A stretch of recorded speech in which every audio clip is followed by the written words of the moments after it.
चपाटी कैसे हो? इस बार तो बहुत दिन बाद मिल रहे हैं, ऐसा लग नहीं रहा बहुत टाइम हो गया मिले हुए। एक तो क्लास इतनी लेट लेट होती है यार, हफ्ते में 3 ही होती, थोड़ा बढ़ाना पड़ेगा यार इसको। बहुत टाइम लग रहा है इस बार। ऐसा लग रहा है ना कि यार कितने टाइम से नहीं मिले। ठीक है। अच्छा, ये सैटरडे को एक्स्ट्रा क्लास रहेगी, ठीक है, बता दिया अभी से, इन्फॉर्म कर दिया। This Saturday will be an extra class. Okay बच्चा बाटी, चलेगा सबको? किसी को कोई प्रॉब्लम हो तो बताओ बच्चा, बिंदास बोलो। ठीक है, ये सैटरडे एक्स्ट्रा क्लास रखनी पड़ेगी अपने को। थोड़ी सी दिक्कत है बस, क्योंकि आपका जो नेक्स्ट टेस्ट है ना, उसमें जो आ रहा है सिलेबस थोड़ा सा अपना 3 लेक्चर डिले चल रहा है। ठीक है, तो एक एक्स्ट्रा क्लास रख देंगे तो बराबर हो जाएगा। ठीक है बच्चों, ठीक है। चलो, आज का लेक्चर बहुत मस्त होने वाला है, बहुत सारा पढ़ेंगे बेटा, काफी सारा पढ़ने वाले हैं, थोड़ा नई नई चीजें होगी। चलो ठीक है, तो अपना स्ट्रीक 3 हो चुकी है, लेक्चर का थर्ड डे है। अच्छा, लास्ट क्लास में बेटा इस बार रखनी पड़ेगी, है ना, नहीं रखेंगे तो फिर सिलेबस डिले हो जाएगा। ठीक है, मैंने इतने दिन से नहीं ली थी ना, आपने बोला तो पूरे महीने में एक एक्स्ट्रा क्लास ले रहा हूँ। ठीक है, इनऑर्गेनिक किए तो कोई दिक्कत नहीं, अपन भी रख लेंगे। ठीक है, पूरे महीने में से एक ही तो एक्स्ट्रा क्लास ले रहा हूँ मैं, ज्यादा कहाँ ले रहा बेटा। ठीक है, मैं मोहित सर से बात कर लूंगा, मैं ले लूंगा इस बार। ठीक है, कोई दिक्कत नहीं। चलो आओ देखो, तो देखो अपन ने बहुत सारे बेसिक बेसिक सवाल कर लिए है ना, ये जनरल बात कर ली। ये अपन पढ़ेंगे, मोमेंटम चैप्टर है, उसके अंदर डिटेल में पढ़ते हैं, इधर नहीं पढ़ेंगे अपन। मोमेंटम चैप्टर में बहुत डेप्थ में इसको पढ़ना है, कोलिजन कैसे होता है, एक्सप्लोजन कैसे होता है, वहां पे अपन बहुत डिटेल में देखेंगे इस चीजों को। आज हम करेंगे इक्विलिब्रियम ऑफ फोर्सेस। अब आने वाले 2 डेज तक यही चलेगा, 2-3 दिन यही चलेगा, बल्कि पूरा ये वीक में सिर्फ इसी की बात होगी, इक्विलिब्रियम की बात होगी और एक्सेलरेशन की बात होगी। तो पूरे हफ्ते अब यही चलने वाला है, इक्विलिब्रियम एंड एक्सेलरेशन। इससे बहुत सारे टाइप के सवाल होते हैं, बहुत सारे टाइप के सवाल होते हैं। ठीक है, मतलब दिस इज द चैप्टर जहां पे पूरा फिजिक्स मिल जाएगा। ठीक है, जो अब तक अपन ने पढ़ा है। चलिए, आज इंट्रोडक्शन टू एनएलएम एक बार देखेंगे, थोड़ी थोड़ी थियरी वाले पार्ट है, प्रॉपर जो चैप्टर के स्टार्टिंग में अपन पढ़ते हैं। एक जो छोटा सा एक सेपरेट पार्ट था, वो तीनों लॉज वाला, उसके जो सवाल बनते हैं अपन ने अलग से कर लिया स्टार्टिंग के 2 लेक्चरों में। ठीक है, आज थोड़ा सा अलग टाइप का इंट्रोडक्शन लेंगे, फिर से 0 से लेक्चर स्टार्ट होगा, पहले का कोई नॉलेज जरूरत नहीं इस क्लास में। ठीक है, फिर टाइप्स ऑफ फोर्सेस पढ़ेंगे, फ्री बॉडी डायग्राम, एफबीडी क्या होता है, ये शब्द अब आपको एफबीडी एफबीडी एफबीडी आता रहेगा बार बार बार बार। एफबीडी मतलब क्या होता है बेटा, ये होता है फ्री बॉडी डायग्राम, बहुत बहुत काम आएगा। और आखिरी में इक्विलिब्रियम पढ़ेंगे। रेडी हो भैया? चलो स्टार्ट करते लेक्चर को, चालू हो गए चालू होगा इंट्रोडक्शन टू एनएलएम। ठीक है, चलो देखो बेटा, मैं बताता हूँ बेटा, कुछ चीजें याद रखना। हमेशा अर्जुना में एंड में बहुत सारी एक्स्ट्रा क्लासेस होती है। देखो, अगर आपके अभी एक्स्ट्रा क्लास नहीं लगाई ना, तो दिसंबर जो ऐसे दिवाली खत्म होगा अक्टूबर एंड तक, फिर हर हफ्ते आपकी एक्स्ट्रा क्लास लगने लग जाएगी, और ऐसा होगा हर हफ्ते 3-3 एक्स्ट्रा क्लास लगेगी, हर बार ऐसा ही होता है। तो अपन वहां एंड की जगह अभी ले लें, तो एंड में आपको फायदा मिल जाएगा, सिलेबस टाइम पे चलेगा। तो ठीक है, चलो इंट्रोडक्शन टू एनएलएम में कुछ बेसिक बेसिक बात करेंगे। पहले अपन ने बात करी थी फर्स्ट लॉ, जिसको बहुत डेप्थ में पढ़ चुके, सेकंड और थर्ड 3 लॉ होते हैं। First law, law of inertia होता है बेटा, ये अच्छे से अपन सारी थियरी लिख चुके हैं, ये नोट करने की जरूरत नहीं है, सिर्फ एक शॉर्ट में रिकैप दे रहा हूं आपको। इनर्शिया का लॉ क्या था बेटा, कि रेस्ट पे रहता है और चल रहा है तो चलता रहता है, जब तक ये कोई एक्सटर्नल फोर्स नहीं लगता बेटा, समझ में आई बात? चलो, सेकेंड लॉ था फोर्स बराबर DP by D, change in momentum upon में टाइम, जो बराबर होता है M A plus V relative DM by D T, plus minus direction के ऊपर डिपेंड करता है बेटा। ये अपन ने सेकेंड लॉ पढ़ा था, जो जनरली अपन मास कांस्टेंट होता है तो फोर्स बराबर मान लिख देते हैं। अब बच्चे पूरे चैप्टर में यही यूज करेंगे, अब से अपन क्या यूज करेंगे, फोर्स बराबर माँ ही यूज करेंगे। ठीक है, अब से क्या यूज करेंगे बेटा, फोर्स बराबर माँ ही यूज करेंगे पूरे आगे की बातों में। ठीक है, थर्ड लॉ जो आता है एक्शन रिएक्शन वाला लॉ होता है। ठीक है, आप किसी पे फोर्स लगाओगे वो आप पे फोर्स लगाएगा, एक्शन रिएक्शन वाला इक्वल एंड अपोजिट फोर्सेस वाला होता है। तो 3 बेसिक लॉ पढ़े थे अपन ने। फर्स्ट लॉ बताता है फोर्स कब लगेगा, फोर्स बताए कितना लगेगा, और आखिरी लॉ बताता है फोर्स कैसे लगेगा। तीनों अपन ने बेसिक बातें करी थी, और फिर इस पे बहुत सारे सेकेंड लॉ पे सबसे इंपॉर्टेंट सेकेंड लॉ होता है, मोस्ट इंपॉर्टेंट होता है तीनों में, बल्कि सेकेंड से फर्स्ट और थर्ड डिराइव भी हो जाते हैं। तो ये अपन सारी बातें कर चुके हैं, अच्छे से कर चुके हैं। ठीक है, यहां तक अपना चैप्टर में हो चुका है, इस पे अपन ने भर भर के न्यूमेरिकल करे थे, ये वाला जो पार्ट था फोर्स बराबर डीपी बाई डीटी वाला पार्ट पे। इसमें अपन ने इंटीग्रेशन करा, डिफरेंशिएशन करा, अलग अलग ग्राफ के न्यूमेरिकल करे, इससे अपन ने वेक्टर बेस्ड न्यूमेरिकल करे, अपन ने हर टाइप के न्यूमेरिकल इस पे कर रखे। चलो स्टार्ट करें, रेडी हो? बैकलॉग है तो अब इस क्लास में प्रॉब्लम नहीं आएगी, ठीक है। चलिए बेटा, 4 टाइप के बेसिक अपन ने फोर्स या एनर्जी को दुनिया में 4 टाइप में डिवाइड करा है। जितने भी दुनिया के फोर्स होते हैं, जितने भी फोर्सेस अपन पढ़ेंगे 11th में 12th में, दुनिया में सब कुछ मिला के टोटल सिर्फ और सिर्फ 4 टाइप के ही फोर्स होते हैं, ठीक है। 4 टाइप के फोर्स होते हैं। पहला होता है बेटा इलेक्ट्रोमैग्नेटिक फोर्स। बेटा यहां से नोट करना स्टार्ट कर दो बेटा कॉपी में। इलेक्ट्रोमैग्नेटिक फोर्स, दुनिया में 4 ही टाइप के फोर्स होते हैं। पहला होता है इलेक्ट्रोमैग्नेटिक फोर्स, दूसरा होता है बेटा gravitational force, gravitational force. Third force होता है बेटा वीक न्यूक्लियर फोर्स, और फोर्स होता है बेटा strong nuclear force.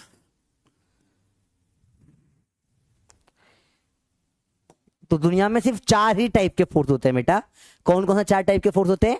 Electromagnetic, gravitational, weak nuclear, strong nuclear. बेटा स्कूल के लिए इंपॉर्टेंट है ये सब चीजें। देखो दुनिया में सिर्फ 4 तरीके के ही फोर्स होते हैं, और जितने भी फोर्स अपन पढ़ेंगे सिर्फ इन 4 तरीकों में आ जाएंगे। इस चैप्टर में जितने भी फोर्स पढ़ेंगे, जो भी आप नॉर्मल फोर्सेस लगाते हो ना, सारे वो इलेक्ट्रोमैग्नेटिक फोर्सेस होते हैं बेटा।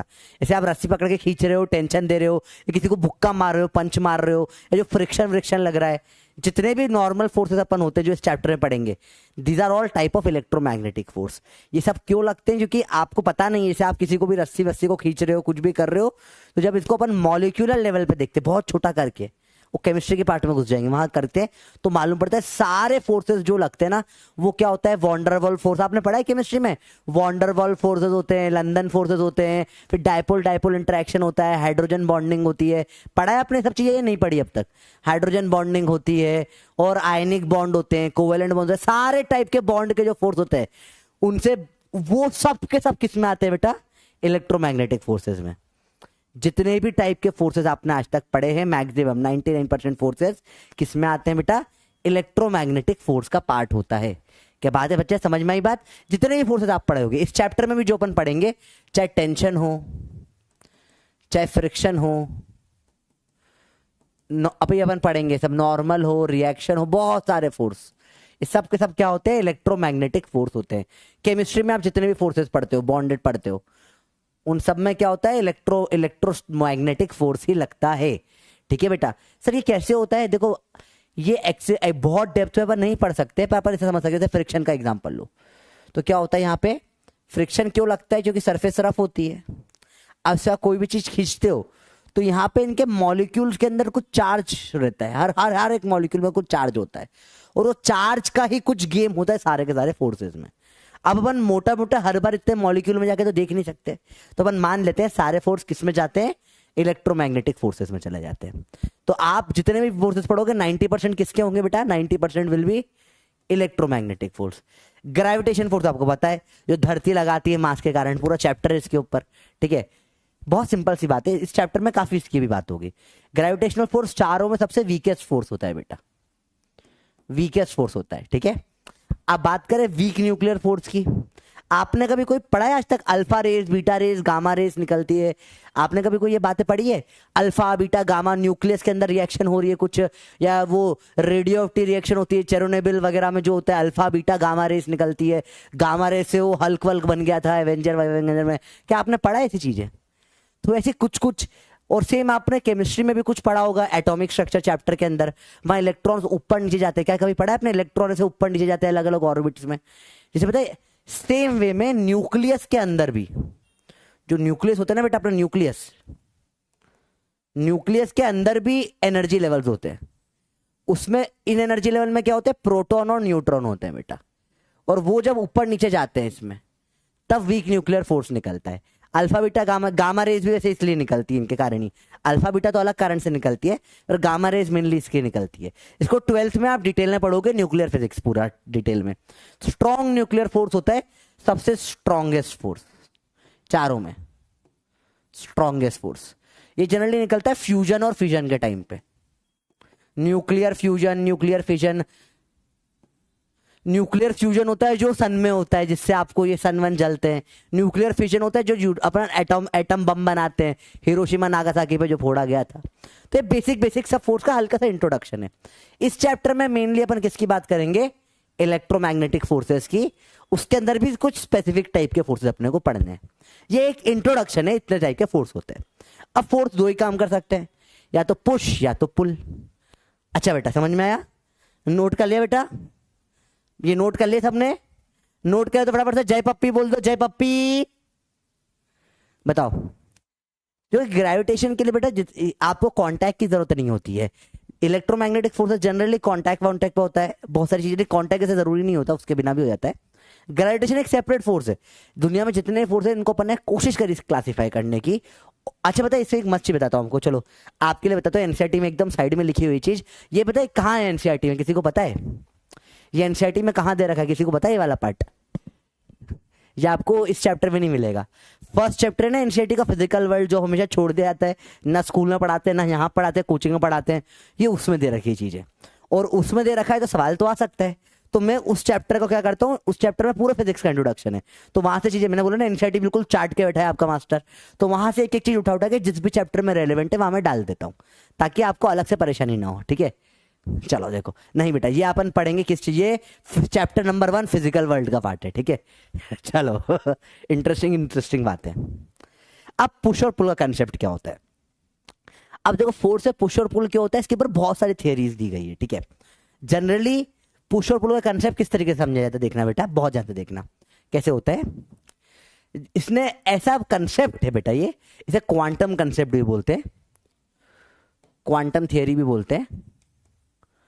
ये बोलता है कि all energies are made of particles. इसके ऊपर पूरा एक चैप्टर है डुअल नेचर करके, जो आप अगेन 12th क्लास में पढ़ते हो।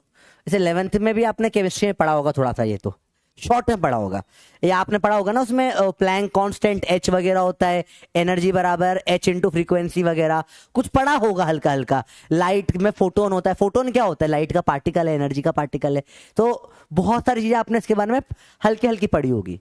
तो फिजिक्स में ऐसा मानते हैं, क्वांटम फिजिक्स में या मॉडर्न फिजिक्स में, कि सारे एनर्जी जो होती है, फोर्स क्यों लगेगा? कुछ एनर्जी में कम ज्यादा होगा इसलिए फोर्स लगेगा। ठीक है, और हर एनर्जी बनती है एट छोटे छोटे पार्टिकल से, आपने पढ़ी छोटी छोटी चीजें कहीं ना कहीं पे। ठीक है, तो क्या होता है, कभी भी दो जने मिलकर एक ही पार्टिकल को आपस में खींचते हैं अपनी तरफ, दोनों बल के खींच रहे हैं, तो इसमें हमेशा क्या होता है? फोर्स लगता है पुल का फोर्स लगता है। जैसे देखो, समझो, जैसे मैं हूं और शार्कू है, दोनों ने एक चीज को पकड़ ली, दोनों खींच रहे हैं, तो दोनों पास में नहीं आ जाएंगे बिल्कुल। जैसे मैंने पकड़ा इस बोर्ड को पकड़ के खींच रहा है, आजा आजा आजा, तो बोर्ड के पास चला गया मैं। आप समझ पा रहे हो? जैसे यहाँ पे मेरे पास बॉटल है, देखो ये बॉटल को पकड़ कर मैं खींच रहा हूँ, बॉटल को भयंकर, बॉटल हिल नहीं रही, बहुत टाइट है। तो आप कभी भी किसी को अपनी तरफ खींचते हो तो एक्शन रिएक्शन होता है। वो नहीं हिल रही है पर आप उसको खींच रहे हो तो वो भी आपको खींच रही है, तो ऐसे खींच रहा है, आजा, मैं इधर चला गया। समझ में आई बच्चों बात ये? और पुल का फोर्स ऐसे लगता है। पुश का फोर्स कब लगता है बेटा? जब दो जने हैं, जैसे दोनों के हाथ में बॉल है, ये दोनों एक दूसरे की तरफ फेंक रहे हैं। लेट्स से इन्होंने रोलर स्केट लगा रखी, तो आपको समझ में बहुत अच्छे से आएगा। कभी आप लोगों ने स्केटिंग करी है? अब आप स्केटिंग कर रहे हो, स्केटिंग करते करते कोई बॉल फेंके से खड़े हुए हो, तो जब बॉल पकड़ोगे तो अपना पीछे चले जाओगे, नहीं चला जाओगे? तो एक कंसेप्ट होता है पुश का। तो हर एनर्जी या हर फोर्स में जो होता है उसमें पार्टिकल्स होते हैं, और पार्टिकल के एक्सचेंज से फोर्स लगता है। जब पार्टिकल, हमेशा फोर्स एक्शन रिएक्शन में लगता है। दो अलग अलग बॉडीज के पार्टिकल क्या करते हैं, जब एक दूसरे को क्या करते हैं, ऐसे बॉल फेंक के मारते हैं, पार्टिकल फेंक के मारते हैं। और पार्टिकल कुछ भी हो सकता है, प्रोटॉन, इलेक्ट्रॉन, बहुत सारी चीजें हो सकती है, जनरली इलेक्ट्रॉन वगैरह का ही गेम होता है। वैसे फेंक के मारते हैं, तो उसमें कौन सा फोर्स लगता है? पुश का। और दोनों लोग किसी के पार्टिकल को पकड़ के खींचते हैं, तो कौन सा फोर्स होता है? पुल का फोर्स लगता है बेटा। तो आपको कंसेप्ट समझ में आए? बहुत माइक्रो लेवल पे अपन खेल रहे हैं पुश और पुल, बहुत बेसिक थियरी पे गए अपन। सबको समझ में आया बेटा पुश और पुल का फोर्स कैसे लगता है? हर फोर्स पे पार्टिकल तो होते ही हैं। ये क्वांटम थियरी बोलती कंसेप्ट, और पुश और पुल ऐसे क्वांटम थियरी ने समझाया कैसे होता है। ठीक है, चलो अब ये सब साइड करते हैं और अपने अलग अलग टाइप के फोर्सेस से आते हैं। पहला फोर्स हम पढ़ेंगे आज टेंशन का। बहुत सिंपल सा बात है, लाइव है बेटा, लाइव क्लास है। रिकॉर्डेड सिर्फ एक थी बेटा, पापा की तबीयत खराब थी तो मुझे जाना पड़ा था भोपाल रिकॉर्ड करके, कोई दिक्कत नहीं। ठीक है, चलो बात करें मीनिंग ऑफ टेंशन। समझते बेटा टेंशन का मतलब क्या होता है। पहला, टेंशन क्या होता है समझना। टेंशन के कुछ बेसिक रूल्स होते हैं। टेंशन होता है क्या समझते बेटा। रूल नंबर 1 होता है टेंशन लेने का नहीं देने का। रूल नंबर 1 टेंशन का क्या है? टेंशन लेने का नहीं देने का। समझते बेटा, समझते।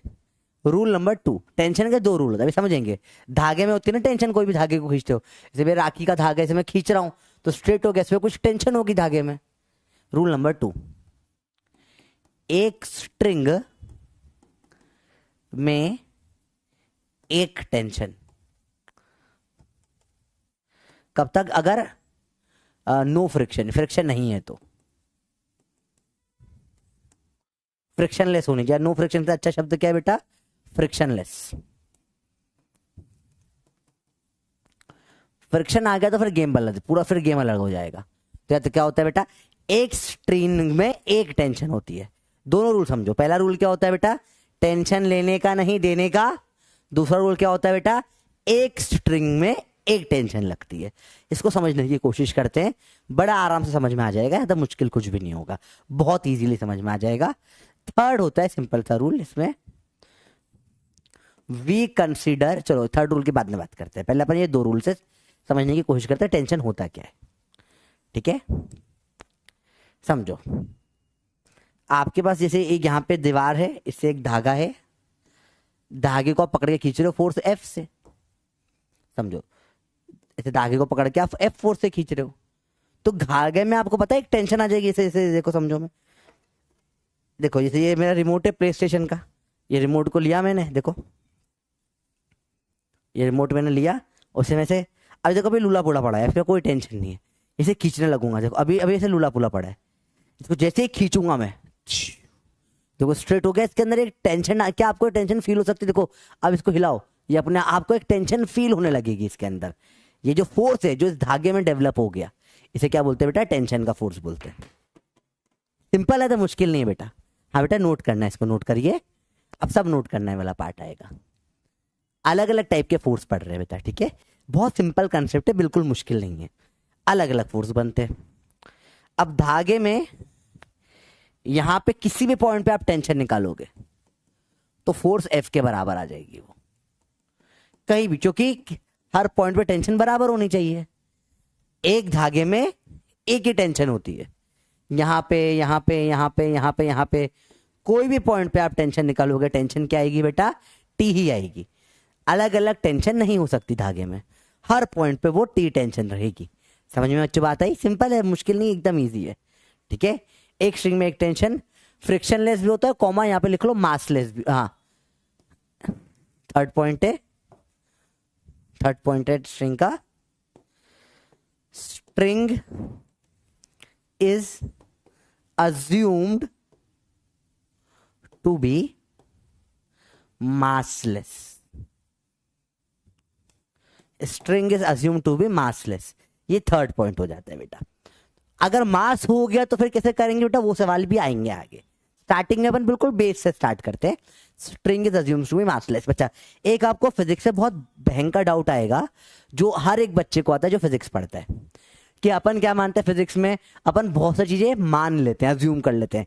स्टार्टिंग में सवाल में ना फ्रिक्शन होगा, क्या होगा? मासलेस चीजें होगी, सब चीजें स्मूथ होगी। अभी ग्रेविटी में अपन ने माना एयर ड्रैग कहीं नहीं लगेगा, एयर फ्रिक्शन कहीं पे भी नहीं लगेगा, बहुत हॉट नहीं होगी चीजें, बहुत कोल्ड नहीं होगी चीजें, बहुत फास्ट नहीं होगी चीजें, क्योंकि एक्सट्रीम फास्ट स्पीड पे सारे अपना फिजिक्स बदल जाता है। बहुत छोटा नहीं होगा, बहुत बड़ा नहीं होगा, बहुत सारी चीजें अज्यूम करी जाती है। तो सर इतना अज्यूम करे तो सिर्फ गलत पढ़ते ना अपन। समझो बेटा, इस चीज को समझो, बहुत बेसिक बात करूंगा। जैसे लेट से आप गाना गाना सीख रहे हो, ठीक है? पहले दिन आप योडलिंग या भयंकर राग नहीं लगाते, ठीक है। स्टार्टिंग में आप कभी भी गाना गाना सीखते हो तो आप बिल्कुल बेसिक से स्टार्ट करते हो। आप वही चीजें उठाते हो जिसमें ज्यादा हाई पिच लो पिच ना हो, जिसमें आपकी एक बेसिक वॉइस तक रहे। फिर धीरे धीरे आप रियाज करना स्टार्ट करते हो, फिर धीरे धीरे करके आप नोट्स उसमें अलग अलग लेवल के पिचेस नोट्स सुर वुर जो भी होता है आप ऐड करना स्टार्ट करते हो। तो स्टार्टिंग में आप सब कुछ नहीं कर सकते, स्टार्टिंग में इतने सारी चीजें आ जाएगी आप पढ़ ही नहीं पाओगे, दिमाग समझ ही नहीं पाता है। इसलिए फिजिक्स को आसान करने के लिए स्टार्टिंग में इजी सी चीजें अपन अज्यूम करते हैं कि सारे एक्सेप्शनल चीजें हटा दो, इजी सी चीजें पढ़ो। और फिर जैसे ही क्या हो जाता है बेटा अपना, जैसे ही अपना क्या हो जाता है हल्का सा अपन आगे बढ़ते हैं बेटा, वैसे अपन झट से क्या कर देते हैं चीजें और उसमें डिटेल में डालने लग जाते हैं। जैसे फ्रिक्शन इंट्रोड्यूस हो जाता है, फिर एयर ड्रैग इंट्रोड्यूस हो जाता है, चीजें एक एक करके इंट्रोड्यूस होती जाती है और कंपेरेटिवली फिजिक्स बहुत ईजी हो जाता है, ठीक है। चलो अब टेंशन के रूल से अपन निकालते हैं टेंशन। नोट कर लिया सबने, ठीक है। चलो स्टार्ट करें, रेडी हो बेटा।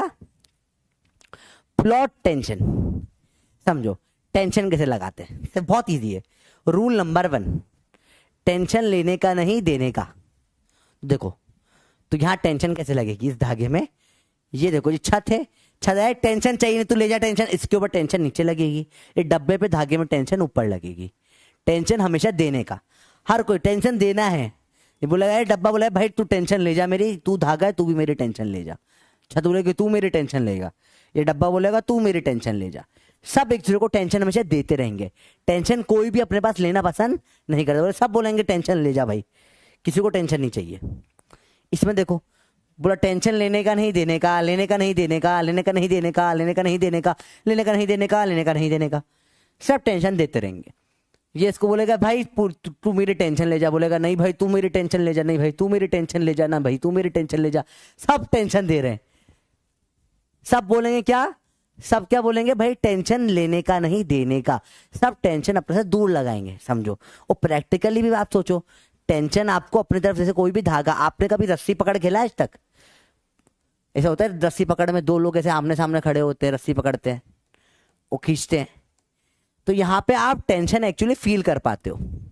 इसमें टेंशन टी है तो ये रस्सी आपको इसकी अब इस तरफ टी से खींचती है, ये इस तरफ टी से खींचती है, तो अब रस्सी पकड़ खींच रहे हो। इसलिए हमारा अर्जुना का एक इवेंट हुआ था जिसमें रस्सी पकड़ में हम बहुत बुरा आ रहे थे, सब मोटे तगड़े लोग खड़े कर देते हमारे सामने रस्सी पकड़ के खींचने के लिए, तो उसमें रस्सी पकड़ के हम खींच रहे थे, तो रस्सी को मैं इधर खींच रहा था, पर समझो ये बंदा जो है मेरे पे डायरेक्ट दम नहीं लगा रहा, समझो ये बंदा मेरे पे डायरेक्ट दम नहीं लगा रहा है, डायरेक्ट दम की बात ही नहीं हुई है इसमें, समझो आप। ये बंदा रस्सी खींच रहा है और रस्सी मुझे खींच रही है, रस्सी हम दोनों को खींच रही है, समझो आप बात को। रस्सी में टेंशन आ गई तो मैं रस्सी को अपनी तरफ खींच रहा हूं, पर रस्सी की टेंशन मुझे अपनी तरफ खींच रही है, समझो। बहुत सिंपल सी चीज है बेटा, बिल्कुल मुश्किल नहीं होता ये चीज समझना। एक बार, हाँ टग ऑफ वॉर बोलते हैं अंग्रेजी में, हम तो रस्सी पकड़ बोलते हैं, ठीक है। टग ऑफ वॉर के ऊपर भी सवाल आते हैं इस चैप्टर में। तो टेंशन हमेशा देखो, मैं क्या बोलूं, ये टेंशन हमेशा मेरे से दूर लग रही है क्योंकि टेंशन मुझे इस तरफ खींच रही है, तो टेंशन हमेशा आपको अपनी तरफ खींचती है। तो आप क्या बोलोगे, टेंशन लेने का नहीं देने का। सबको सब लोग टेंशन दे देंगे। यहां पे देखो बेटा, ये ऐसे धागे हैं अलग अलग, ये बोलेगा टेंशन लेने का नहीं देने का, बोलेगा तू ले जा टेंशन, बोला तू ले जा टेंशन, तू ले जा टेंशन, तू ले जा टेंशन, तू ले जा टेंशन। आपको ऐसे प्लॉट करना है। अभी सबकी वैल्यूज वगैरह न्यूमेरिकल निकालना सीखेंगे, अभी सिर्फ प्लॉटिंग सीखो, टेंशन कैसे प्लॉट करी जाती है, ठीक है बेटा।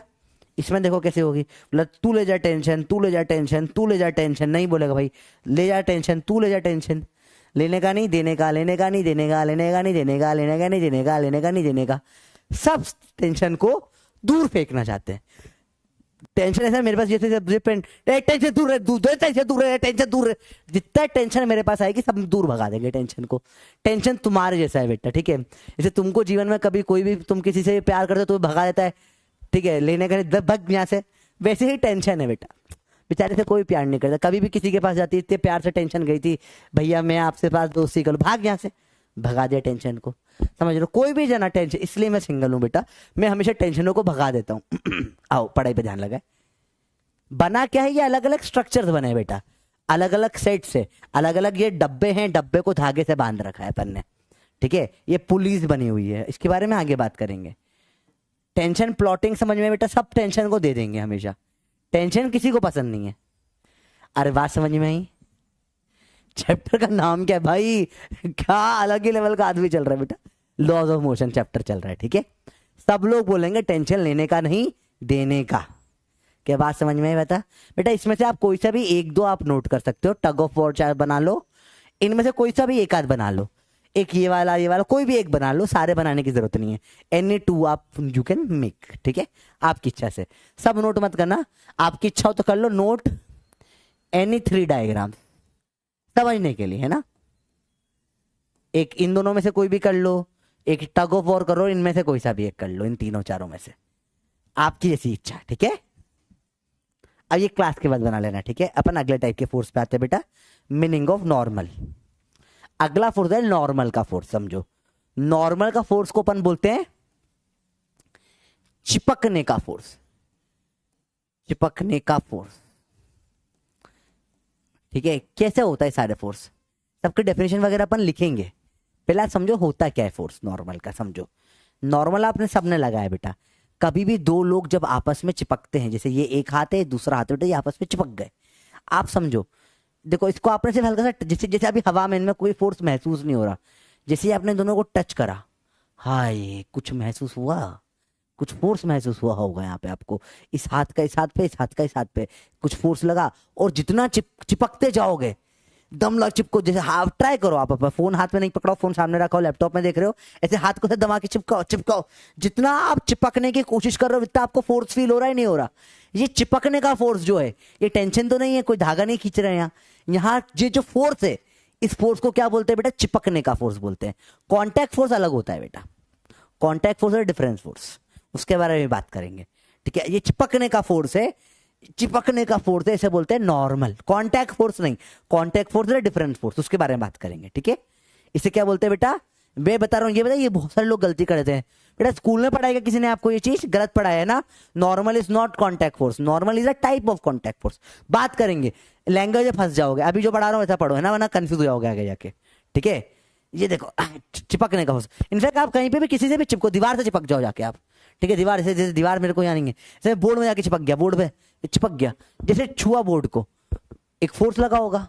ये मैं ऐसे किसी का थप्पड़ मारा, लगता है कि अब थप्पड़ किसी को आप मारते हो क्यों लगता है कि नॉर्मल का फोर्स है, थप्पड़ मारा फाट, तो थप्पड़ जब मारा तो ये आपको कुछ फोर्स फील हुआ, ये कौन सा फोर्स था? ये नॉर्मल का फोर्स था, क्योंकि मेरा हाथ से गाल चिपका, जैसे ही चिपका क्या फोर्स लगेगा? नॉर्मल लगेगा बेटा।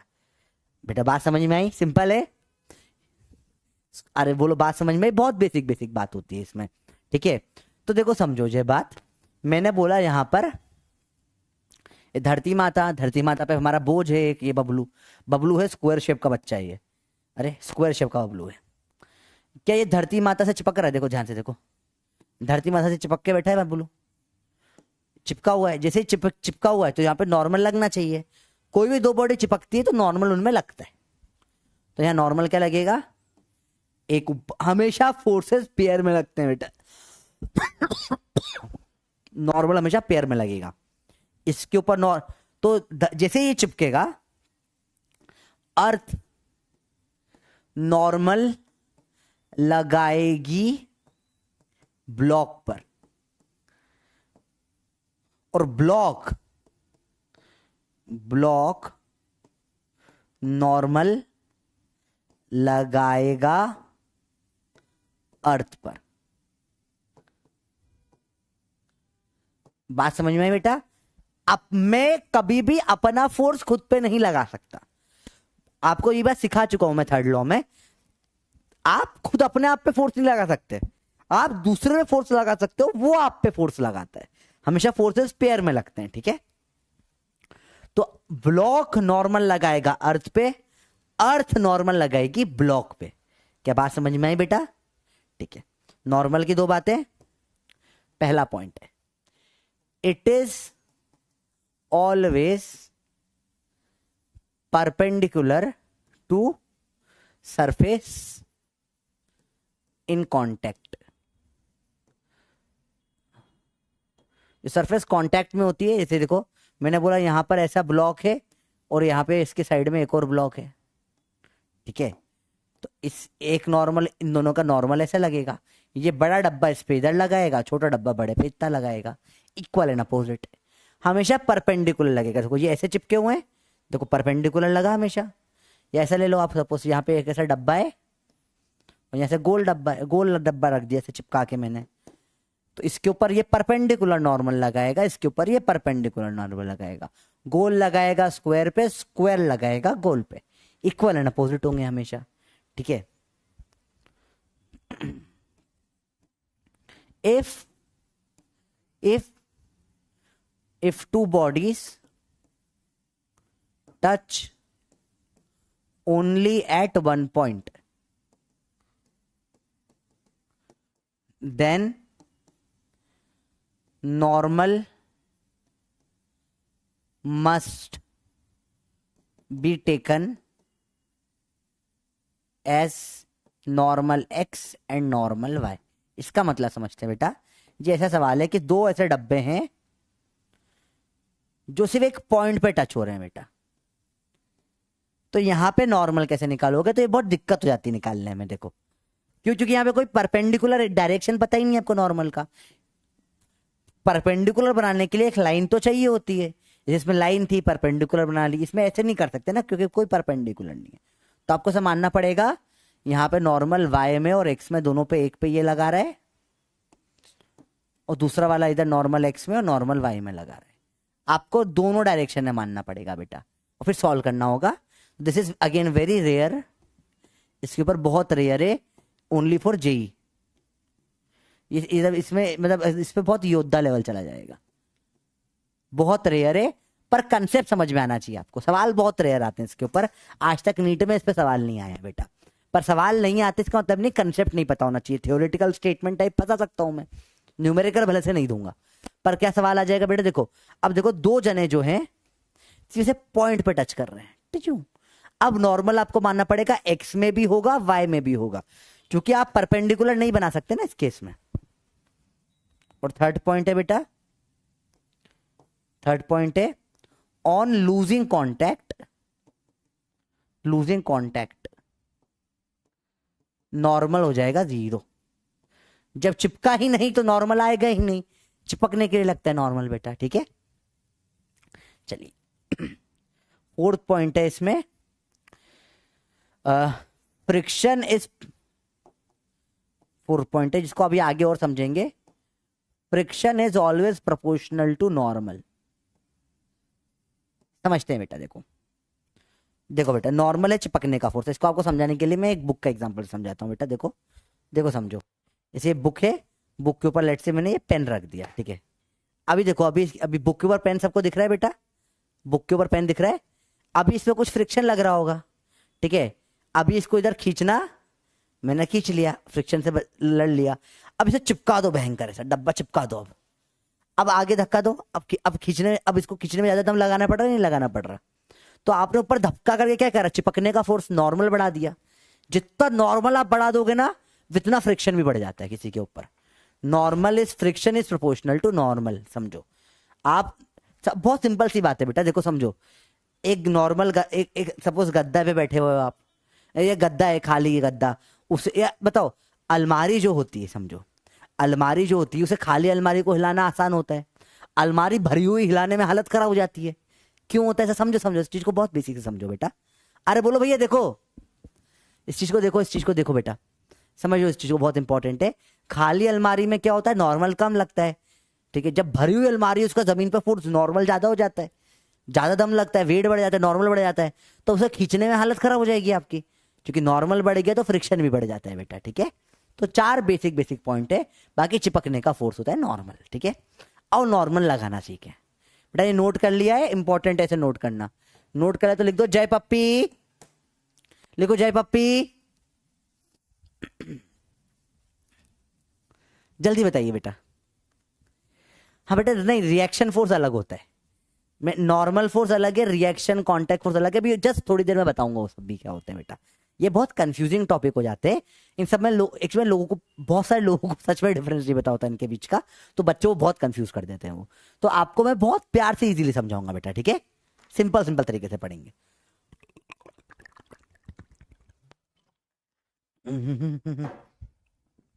ठीक है बेटा, देखो कोई न्यूमेरिकल नहीं था जो फिर से समझाऊंगा मैं, है ना। ये दिस वाज बेसिक एक्सप्लेनेशन, आपने शायद मिस कर दिया, आप थोड़ा सा ऐसे इधर उधर देख लिया होगा। समझ, नॉर्मल क्या है, चिपकने का फोर्स है, दैट्स इट। ठीक है, चलो, जितना चिपकोगे उतना नॉर्मल होगा। हाँ, आप समझते हैं, नॉर्मल लगाना सीखते, कैसे नॉर्मल लगाएंगे। ये अलग अलग डब्बे हैं, डब्बे पे डब्बे पे डब्बे रखे हुए हैं, देखो क्या होगा, समझो बेटा। इस एक नॉर्मल इसके ऊपर ऊपर लगेगा, इसको बोला N1, ऊपर लगेगा N1, और धरती पे नीचे लगाएगा नॉर्मल N1, बराबर लगते हैं। ठीक है, इसके ऊपर लगेगा नॉर्मल N2, N1 बोल लो, या तो नीचे लगाएगा ये डब्बा इसके ऊपर N1, ये दोनों चिपके हुए हैं, फिर धरती से चिपका हुआ है, ऊपर लगेगा N2, ये धरती पे नीचे लगाएगा N2। चिपके हुए जहां भी होते हैं वहां नॉर्मल लगेगा, टच भी कर रहे हैं हल्का सा भाई तो भी नॉर्मल तो लगेगा। देखो ये दोनों चिपके हुए हैं, N1 N1, इसके ऊपर N2 N2। इसमें देखें, इसके ऊपर लगेगा N1, नीचे लगेगा N1, चिपके हुए दोनों। फिर ये दोनों भी चिपके हुए हैं, यहाँ पे देखो, ऊपर लगेगा N2, इस पे नीचे लगेगा N2, और ये धरती से चिपका हुआ है, धरती ऊपर लगाएगी N3, इस पे नीचे लगेगा N3। अरे बात समझ में बेटा, कि नॉर्मल को बनाना आया, सबसे पहले आपको बनाना सीखना पड़ेगा, फोर्स डायग्राम में कैसे बनते हैं। एक बार आपको बनाना आ गया ना फोर्स, तो ही आप न्यूमेरिकल कर पाओगे। एक बार आपको समझ में आया, इसको तीनों को नोट कर लो बेटा, कॉपी में नोट कर लो, अच्छे से सुंदर करके बना लो। ये 10 2 8 ये सब लिखने की जरूरत नहीं है, 2 8 10, ठीक है। अरे बात समझ में बेटा, बोलो क्लियर है बात। अरे बोलो भैया, आया समझ में, हेलो। अरे बोलो भाई, क्लियर है बातें। चलिए, उमर फारूक आज नहीं चलेगा बेटा, थर्ड वाला रिपीट करो। देखो बेटा बहुत सिंपल है, ये सरफेस है, ये 2 और 8 चिपके हैं, तो इस पे ऊपर लगा N1, इस पे नीचे लगा N1, बराबर लगेंगे हमेशा। ये देखो 8 है और ये 10 है, यहाँ चिपके हुए हैं, यहाँ पे जहां भी चिपके हुए हैं वहां इस पे ऊपर लगेगा N2, इस पे नीचे लगेगा N2, और 10 जमीन पे चिपका हुआ है तो इस पे ऊपर लगेगा N3, इस पे नीचे लगेगा N3। इक्वल एंड अपोजिट हमेशा फोर्सेस बेटा कैसे लगते हैं, पेयर्स में लगते हैं, अकेला फोर्स कभी नहीं लगता बेटा, ठीक है। फोर्सेस हमेशा पेयर में लगते हैं, तो कभी भी अकेला नॉर्मल नहीं बनाना, गंदी आदत होती है बेटा, ठीक है बेटा। बात समझ में आई, बोलो क्लियर है। अरे बोलो भैया समझ में आई बात। हाँ बेटा, देखो जस्टिस की बात अभी अपन क्लास में नहीं करेंगे बेटा, ठीक है। समझो बात ये है कि आप लोग ज्यादा ट्रॉमेटाइज्ड में हो इस चीज के ऊपर, ठीक है। और इस चीज के ऊपर काफी ज्यादा, मतलब मैं तो फ्रंट फेस में भी काफी लोगों से बात भी कर रहा हूँ इस चीज के ऊपर, और काफी ट्रॉमेटाइज्ड हूँ मैं इस चीज से, क्योंकि मेरे लिए बहुत क्लोज है। देखो मैंने मेरी लाइफ में बहुत सारी चीजें देखी है।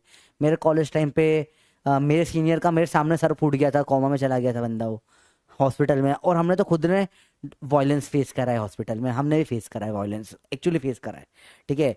ऑर्थोपेडिक का कैजुअलिटी डिपार्टमेंट सबसे हीटेड डिपार्टमेंट होता है बेटा, मतलब उसमें ऐसा होता है इमरजेंसी में पेशेंट आते हैं उठकर रात में, रात की इमरजेंसी तो सब ड्यूटी सबसे खतरनाक होती है।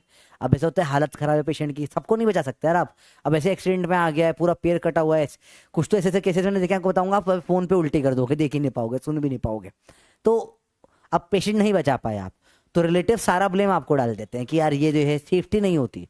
तो यही चीज लॉयर वगैरह सबको इम्यूनिटी होती है कि भैया लॉयर ने केस बिगाड़ दिया तो दूसरे लॉयर या कोई जज ने कुछ गड़बड़ कर दिया, हाई कोर्ट ने कोई जजमेंट दिया, सुप्रीम कोर्ट ने बदल दिया, तो हाई कोर्ट के जज को थोड़ी ना सजा दी जाती है। वैसे डॉक्टर्स में ऐसा नहीं है, हम बचाने की कोशिश करते हैं। फिर क्या होगा, ऐसे प्राइवेट हॉस्पिटल वाले तो केस नहीं लेते, वो लोग प्राइवेट में तो केस ही रेफर कर, सारे केस गवर्नमेंट में रेफर कर देते हैं। गवर्नमेंट में आप मना ही नहीं कर सकते एडमिट करने का, ठीक है। सारे केसेस जो होते हैं ना, आप कभी सुनते हो गवर्नमेंट हॉस्पिटल में इलाज ढंग से नहीं होता, ये नहीं होता, वो नहीं होता, ये सब झूठ होता है। बात होता पता है क्या है, प्रॉब्लम ये होती है जो केसेस होते हैं ना कि जो सॉल्व ही नहीं हो सकते, जैसे पेशेंट का बचना इम्पॉसिबल है, वो प्राइवेट लेने से ही मना कर देते हैं, वो सब गवर्नमेंट के साथ जाते हैं, गवर्नमेंट को लेने पड़ते हैं सारे के सारे वो केसेस। गवर्नमेंट को केसेस मिल गए तो इसलिए अब गवर्नमेंट को वो केस मिला जो जो ऐसे ही मरने वाले थे बहुत सारे, तो क्या कर सकते हो। पेशेंट्स आते हैं मार पीट के चले जाते हैं, और मैंने खुद मार खाई है बेटा, और मैंने मारा भी है, ठीक है। ऐसे ऐसे मार ही खाई है, मारा भी हमने जा जाके, हम फिर भीड़ जनता होती है। एक्चुअली कॉलेज में सीन होता है ये, हम फर्स्ट ईयर में थे, हमको बड़ा अजीब लगा था पहली बार जब हुआ था। ऐसा हुआ था कि कुछ पेशेंट्स, एक पेशेंट की डेथ हो गई थी, तो अराउंड शाम को 7 बजे 8 बजे का टाइम होगा, 8 हाँ 7 8 बजे का टाइम होगा। तो कॉलेज से फोन आया, फोन कर रहे सबको, बेटे फर्स्ट ईयर में वाले को सबको हटा ले, कम से कम जितने भी बैच में सबको ऑन स्पॉट व्हाट्सएप पे मैसेज कर, पूरा बैच का बैच हमको चाहिए, फटाफट से अभी के अभी आओ। हमको लगा रैगिंग हो रही है, मतलब सीनियर का फोन आया, बुलाया, रैगिंग हो रही है। फिर बोला साथ में ना हेलमेट, सब लोग हेलमेट वगैरह लेकर आइए, कुछ हेलमेट या स्टील के बॉटल लेके आना। हमको लगा क्या हो रहा है, मतलब स्टील के बॉटल हेलमेट, मतलब रैगिंग में मारेंगे हमको बॉटल वॉटल से, हमको ऐसा लगा क्या होगा। तो पर अब जो था तो था। फिर हम लोग गए तो मालूम पड़ा वहाँ पे करीब 50-60-70 पेशेंट के रिलेटिव्स, एकदम पूरा गांव का, कोई एक गांव का कोई इंपॉर्टेंट व्यक्ति था, उसे नहीं बचा पाए थे। वो बहुत सीरियस एक्सीडेंट था, बिना हेलमेट के गाड़ी चला रहा था वो, सर फूट गया था उसका पूरा। तो लेकर आए थे, वो आधे घंटे में डेथ हो गई उसकी, वो नहीं बचा पाए उसको, ठीक है। तो गाँव के लोग इकट्ठा हो गए थे मारने के लिए, भयंकर, मतलब समझो 70-80 लोग, 50-70 एग्जैक्ट पता नहीं, बहुत टाइम हो गया यार, 10 साल हो गए इस चीज को, भीड़ इकट्ठा हो गई। और हम लोग आए, हम लोग इधर से आ रहे कॉलेज से, सब लोग जब first second year fourth year final, सब लोग हाथ में हेलमेट बॉटल जो जो मिल रहा है, डंडा वंडा लाठी वाठी सब लेकर आ रहे, बोला आज तो लड़ाई होगी, फिर मारपीट होती थी बेटा। तो ऐसी हरकतें होती है हॉस्पिटल में भी, ऐसी बात नहीं होती, होती है। और ये ना हो बस इसी के लिए सिंपल सी बात है, ठीक है, यही सिंपल सी बात थी। चलो जस्ट, पर अपन उसके चक्कर में सिंपल सी बात है, सिस्टम को बदलने का तरीका, सिस्टम को फॉलो करो, सिस्टम में ऊपर जाओ, ऊपर सिस्टम बदल लो, यही तरीका होता है। पावरलेस नहीं होना, और पावरफुल बनने के लिए पढ़ना पड़ेगा, तो पढ़ते हैं बेटा, ठीक है। चलो अगला आएगा मीनिंग ऑफ फ्रिक्शन, समझते हैं, ठीक है बेटा। देखो ध्यान से, फ्रिक्शन क्या होता है, इजी चीज है, मुश्किल नहीं है, समझो फ्रिक्शन क्या होता है, समझते हैं। फ्रिक्शन क्या होता है, फ्रिक्शन का पहले सिंपल रूल होता है बेटा, फोर्स विच अपोजेस मोशन। ये गलत है बेटा, this is wrong. Friction motion को अपोज कर भी सकता, नहीं भी कर सकता, ये आप गलत बोल रहे हो, ये स्टेटमेंट गलत लिखा हुआ है। क्यों? अगर आप चल पाते हो फ्रिक्शन के कारण, तो फ्रिक्शन मतलब मोशन चला भी रहा है। Force which opposes relative motion, friction किसको अपोज करता है बेटा? रिलेटिव मोशन को। इट में सपोर्ट और इट में अपोज मोशन। फ्रिक्शन किसको अपोज करता है बेटा? हमेशा रिलेटिव मोशन को। जैसे समझो बेटा, आप क्यों चल पाते हो, समझो, जैसे समझो जैसे दो डब्बे, ये एक सपोज लेट से दो डब्बे एक के ऊपर एक रखे हुए हैं, समझो, ठीक है। अब ये चल रहा है, इसकी स्पीड है लेट से 50 मीटर पर सेकेंड, डब्बे ए की। डब्बे बी की स्पीड कितनी है? 10 मीटर पर सेकेंड। अब समझते हैं, दोनों एकदम टच में, कांटेक्ट में भी है बेटा। अच्छा, कांटेक्ट के बिना फ्रिक्शन भी नहीं लगता है, ठीक है। सेकेंड है, if no contact then normal भी जीरो होता है और साथ में फ्रिक्शन भी जीरो होता है। एफ आर मतलब फ्रिक्शन बेटा, ठीक है, फ्रिक्शन भी जीरो हो जाता है। तो ये दोनों टच में ऐसे। अब यहां फ्रिक्शन लगेगा नहीं लगेगा बेटा, बताओ। अब इसमें होता है क्या होता है, इनमें क्या रिलेटिव मोशन है? हाँ है, ये तेज जाने की कोशिश कर रहा है। अगर दो लोग छू रहे हैं और रिलेटिव मोशन कर रहे हैं तो फ्रिक्शन लगता है। आप समझो इतने, अच्छा आपने जनरली सब टर्म्स पढ़ी होगी कहीं बच्चों ने, ठीक है, सब पढ़ी होगी टर्म्स, पर इतना डेप्थ में कभी नहीं समझा होगा कि कैसे लगता क्या है, ओरिजिन क्या है। ये आपको समझ में आ गया ना बेटा, आपको आगे के आने वाले सारे चैप्टर 11th और 12th के में इतनी हेल्प होगी, क्योंकि आपको समझ में आएगा फोर्स लग रहा कैसे। तो आप कभी कोई भी सिंपल से लेके योद्धा तक का कोई भी सवाल से गलत ना करोगे, ठीक है। तो ये टच में भी है और रिलेटिव मोशन भी हो रहा है बेटा, ठीक है। अब बताओ कौन ज्यादा तेज चल रहा है? 50 वाला तेज चल रहा है, 10 वाला धीरे चल रहा है। तो फ्रिक्शन क्या करेगा? फ्रिक्शन लगेगा पेयर में, हमेशा यहाँ पे सरफेस के यहाँ लगेगा, नीचे एकदम मतलब टच है वहां लगता है। इसको बोलेगा भाई तू पीछे आ, फ्रिक्शन इस पे पीछे लगेगा, और इस वाले को धक्का देकर आगे बोलेगा तू आगे जा। फोर्स हमेशा क्या लगते हैं? पेयर में लगते हैं, सिर्फ एक जगह फ्रिक्शन नहीं लग सकता बेटा। देखो तो देखो बेटा क्या करा, फ्रिक्शन ने क्या बोला, 50 वाले को बोला भाई तू पीछे आ जा, और 10 वाले को बोला भाई तू आगे जा, साथ साथ में चलो। देखो साथ साथ में चलो, और फ्रिक्शन क्या बोलेगा इसको, भाई तू आगे, जो तू जा तेज चल रहा है भाई तेज मत चल, तू धीरे हो, ये धीरे चल रहा है, इसको लाद रहा है भाई तू तेज चल, बराबर बराबर हो, साथ साथ में चलो। और ये आप सबने करके देखा होगा बेटा, फ्रिक्शन का प्रैक्टिकल एग्जांपल कई बार करा होगा। जैसे लेट्स से आप किसी बबली का हाथ पकड़ के चल रहे हो, आप और बबली हाथ में हाथ लेके चल रहे हैं।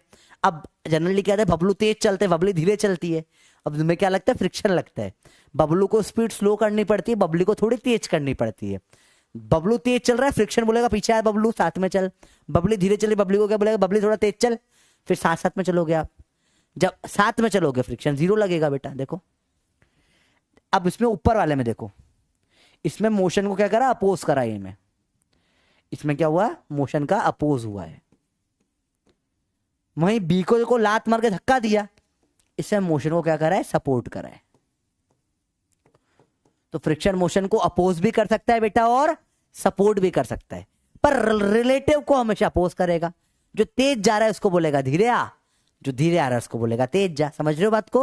अपन बहुत डेप्थ में थियरी पढ़ रहे हैं बेटा, इस चीज का आपको फायदा मिलेगा क्वेश्चन करते टाइम बहुत ज्यादा। ठीक है, इसका एग्जाम्पल है कि आप चलते किस तरीके से। देखो जैसे लेट से आपने एक पैर आगे रखा, ठीक है, अब आप चलने के लिए क्या करोगे, दूसरे पैर को ऐसे उठाकर हवा में उठाकर आगे लाओगे। ऐसे होता है, ऐसे एक पैर रखकर ऐसे ही होता है। अब क्या होगा समझना बेटा, जैसे देखो आप क्या कर रहे हो, देखो फ्रिक्शन कैसे आपको चलाता है, समझो बहुत इंटरेस्टिंग चीज है। देखो फ्रिक्शन का कैसे, देखो अगर आपने कभी कार्टून देखे हो, उसमें ऐसे भागते, वो ऐसे होता है आइस वाइस पर आ गए, वो आगे या हवा में से दौड़ ही नहीं पा रहे, एक ही जगह पे अटक रह गए। क्यों? क्योंकि फ्रिक्शन नहीं होता बेटा वहां पे, आइस या फ्रिक्शन बहुत कम होता है इस पे। तो क्या होता है, जैसे ही आगे बढ़ाओगे पीछे हो गया, पीछे हो गया, पीछे हो गया, आप दौड़ ही नहीं पाओगे। पर फ्रिक्शन के कारण क्या होता है, देखो अब देखो जैसे ही आपने इसको आगे बढ़ाया, ये पीछे आने की कोशिश कर रहा है, पर यहां पे इस उंगली पे फ्रिक्शन लग गया। फ्रिक्शन बोलेगा भाई रिलेटिव मोशन नहीं होने दूंगा मैं, आपका पैर अटक गया। क्या होगा, रिलेटिव मोशन नहीं होने दे रहा, ये पीछे नहीं जाने दे रहा रिलेटिवली, तो आपने ये पैर उठाकर दूसरा वाला आगे रख दिया। अब जैसे ये पीछे आने की कोशिश कर रहा है, पर फ्रिक्शन बोलेगा भाई रिलेटिव नहीं होने दूंगा, यहीं पे यहीं पे यहीं पे यहीं पे यहीं पे, और आपने दूसरा पैर आगे रख दिया। इस तरीके से आप चल पाते हो बेटा। कि अब यहां पर क्या होता है, ये पीछे जाना चाहता है, आपका पैर स्लिप होना चाहता है हमेशा, ठीक है, ये पीछे जाना चाहता है, पर फ्रिक्शन क्या बोला है भाई, रिलेटिव नहीं होने देगा। फ्रिक्शन आप पे आगे लग जाएगा, धरती पे पीछे लग जाएगा। बोला रिलेटिव नहीं होने दूंगा। फ्रिक्शन क्या करता है, आपको अटका के रख देता है, दूसरा पैर आप आगे रख देते हो। तो we move, we can move because of friction. Friction का एक और शब्द है बहुत इंपॉर्टेंट, नेसेसरी इविल भी बोलते हैं फ्रिक्शन को। इसको स्कूल में आता है एक्सप्लेन करने को बेटा, ये स्कूल में 2 नंबर का आता है। Friction is a necessary evil, explain कर पाओगे? एक्सप्लेन कैसे कर पाओगे? एक्सप्लेन करके बताओ, एक्सप्लेन कैसे करोगे? बहुत सिंपल है, मुश्किल नहीं है, करके बता सकते हो कैसे बोलोगे? नेसेसरी क्यों है बेटा? क्योंकि जरूरत है, इसके बिना आप चल नहीं पाओगे, गाड़ी नहीं चल पाएगी, कोई भी काम नहीं हो पाएगा। पर इविल भी क्यों है? क्योंकि इससे वियर एंड टियर हो जाता है बेटा, क्योंकि इससे क्या हो जाता है, वियर एंड टियर हो जाता है, वियर एंड टियर। तो ये आपका होमवर्क है, आपको इसके ऊपर 5 से 6 लाइन लिख कर लानी है, ठीक है? Friction is a necessary evil के ऊपर। बात समझ में आई? नेसेसरी स्पेलिंग गलत है, हाँ स्पेलिंग गलत है बेटा, नेसेसरी, ठीक है? अरे हो रे, अंग्रेजी का टीचर नहीं हूं मैं। अरे बात समझ में आई? बात समझ में आई? चप्पल से चल पाते पर चप्पल किस पे जाती है, ठीक है? अच्छा चलो, मम्मी ने चप्पल उठा के आपको मारी, चप्पल आके फट से पड़ी, आपको किस फोर्स के कारण लगी? बताओ बताओ बताओ, किस कौन से फोर्स के कारण लगी आपको? नॉर्मल फ्रिक्शन से नहीं लगी बेटा, चप्पल आके पड़ी, चिपकने का फोर्स क्या होगा? फ्रिक्शन। अगले फोर्स पे आते हैं, नोट कर ले तो बेटा, जय पप्पी कर लो, कर लिया नोट? नोट कर लिया बेटा? बहुत सही। ये आपका होमवर्क है बेटा, necessary friction is a necessary evil. इसके ऊपर आपको, ये स्कूल में आता है सवाल, बहुत इंपॉर्टेंट है, ठीक है? इसके ऊपर आपको लिख कर लाना है, आप पूरे 4 से 5 लाइन लिख के ले आओ, ठीक है? कॉपी में जगह छोड़ दो, अपने आप घर पे लिखना। वेरी गुड, समझ रहे हो आप चीजों को, है? चलो अब आता है कॉन्टैक्ट फोर्स। इसका ही एक और नाम है बेटा, कॉन्टैक्ट फोर्स का एक और नाम है, इसको बोलते हैं रिएक्शन फोर्स। कॉन्टैक्ट फोर्स का एक और नाम है बेटा, कॉन्टैक्ट फोर्स को क्या बोलते हैं बेटा? रिएक्शन फोर्स बोलते हैं। कॉन्टैक्ट फोर्स को क्या बोलते हैं बेटा? रिएक्शन फोर्स बोलते हैं। एक ही बात है, contact force reaction force one and the same thing है, ठीक है? कॉन्टैक्ट फोर्स और रिएक्शन फोर्स के 2 कंपोनेंट होते हैं। इट, लिखिए point, it is the resultant of normal and friction. ठीक है, हेलो बोलिए, हेलो। मुझे कैसे लोग यार, मुझे 5 से 6 कॉल आ गए इसके अभी अभी में। फिर इतने कॉल, मतलब इमरजेंसी होती है आदमी को, फिर कॉल काट दिए उठाते हैं। तो चलो कोई बात नहीं बेटा।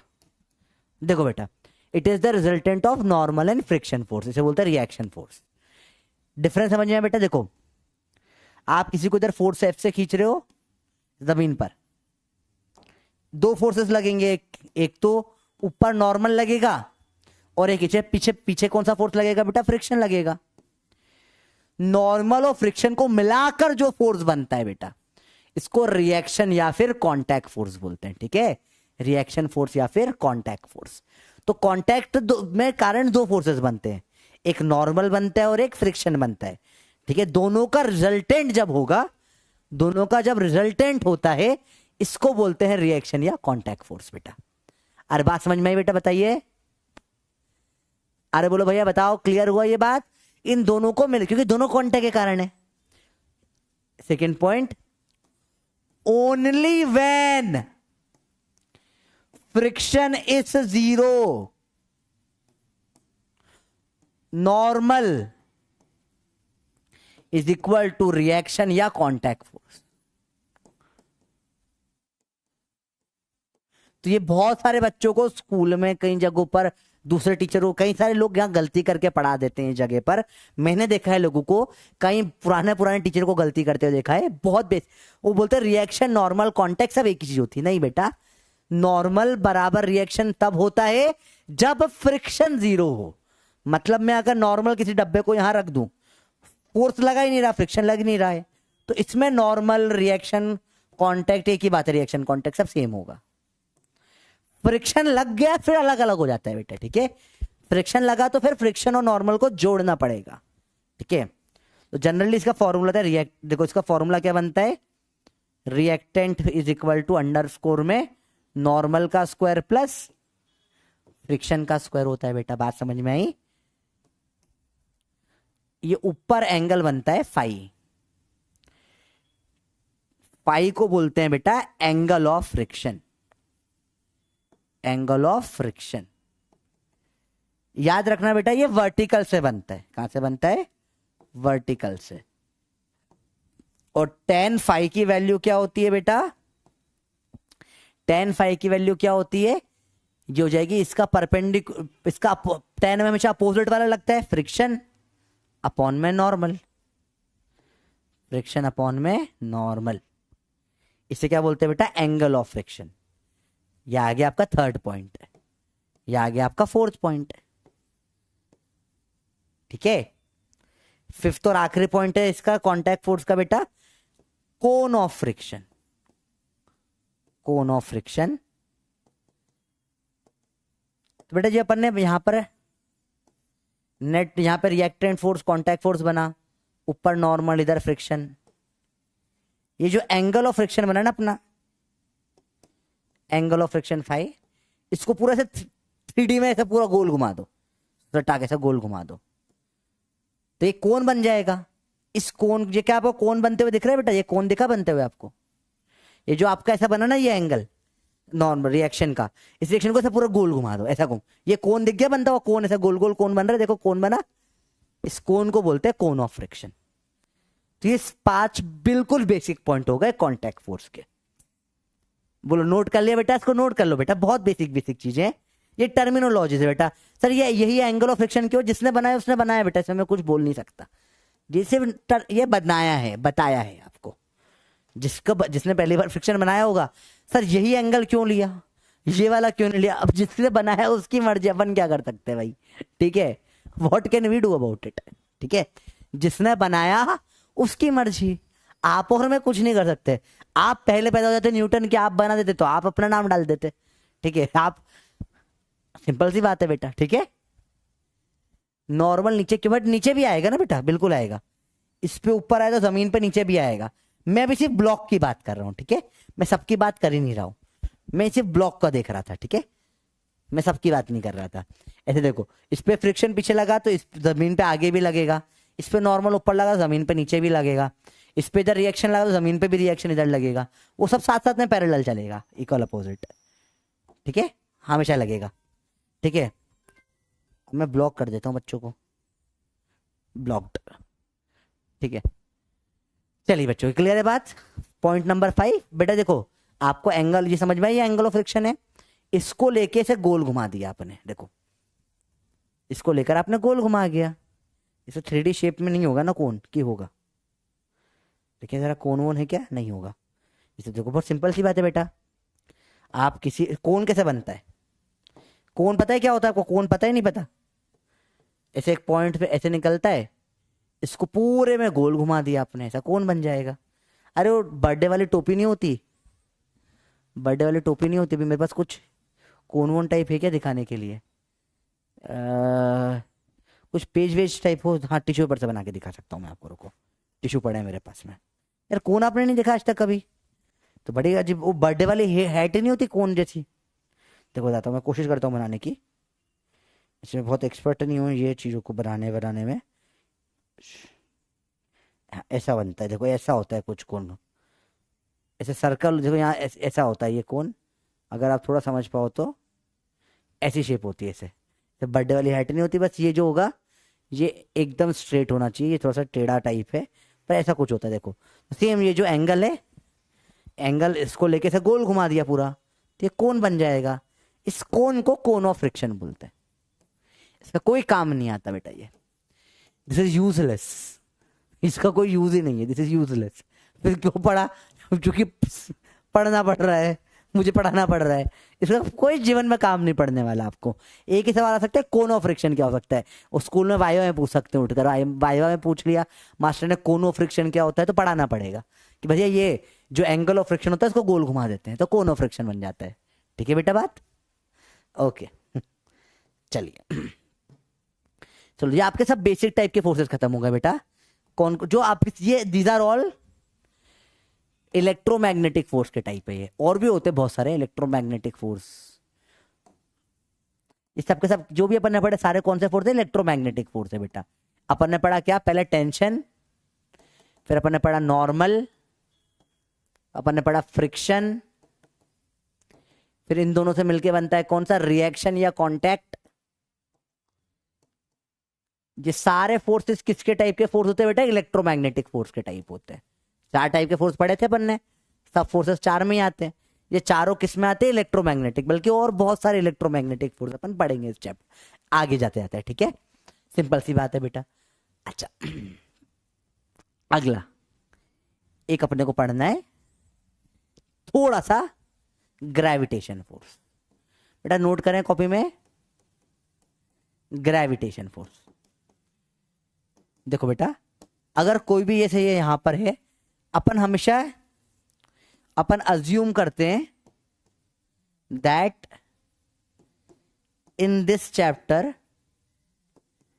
ए general chapter, height is very small compared to radius of earth।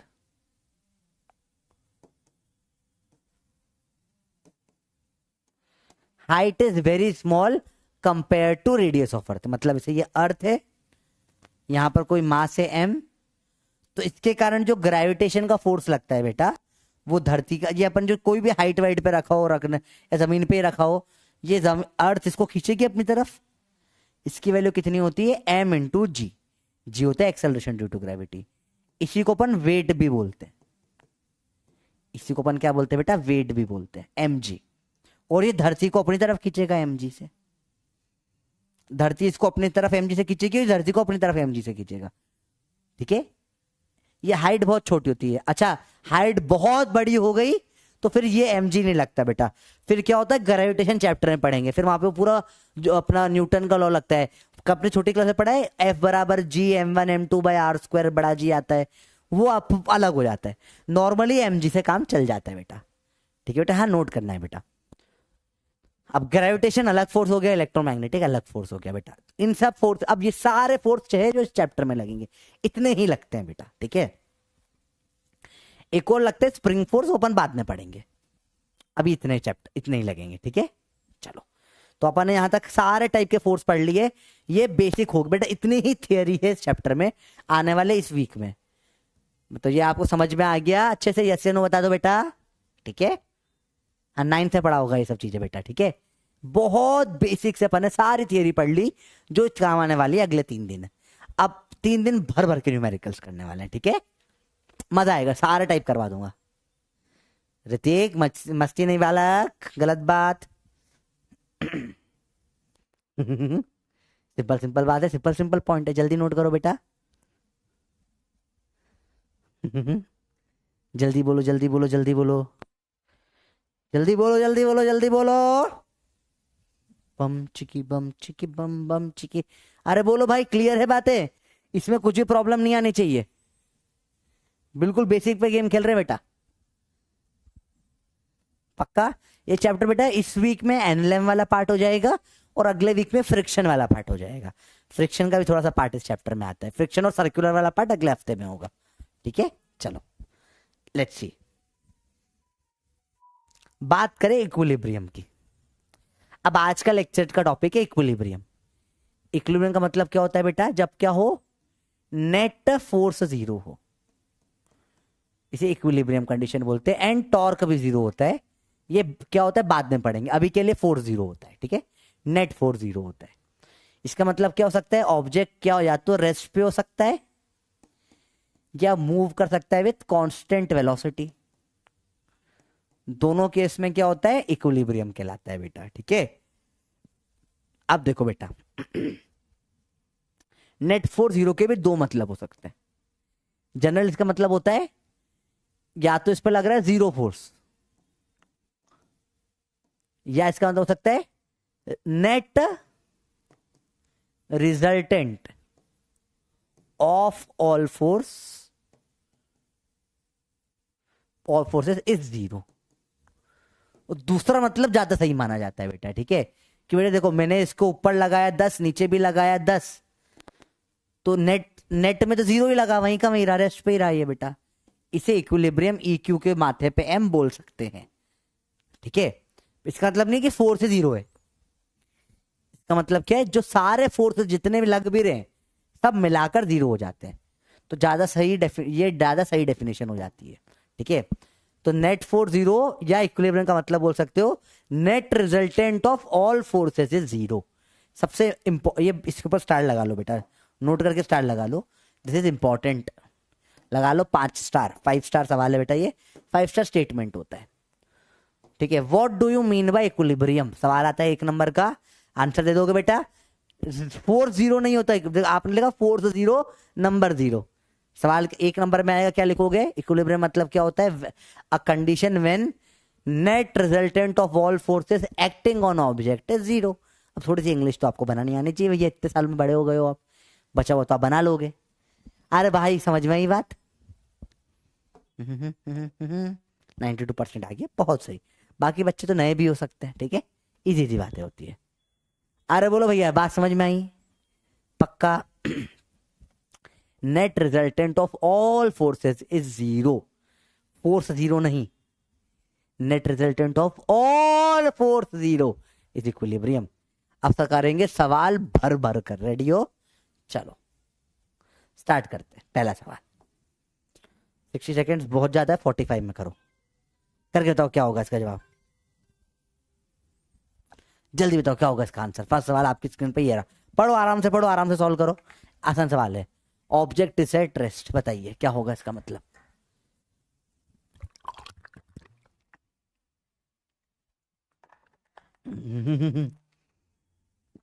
Thank you Srishti, love you too बच्ची, thank you so much, yes. Ajit बेटा फालतू बातें नहीं करो, क्यों मेरी शादी के पीछे पड़े हो बेटा। इस आई एम न्यू स्टूडेंट, बधाई हो बेटा, आप बहुत सही जगह पर आ गए हो, पर आपको थोड़ा सा सैड सैड भी फील होना चाहिए क्योंकि आपका बैकलॉग हो गया है, ठीक है। चलो देखो इधर, when an object is at rest, समझते हैं, समझो बेटा।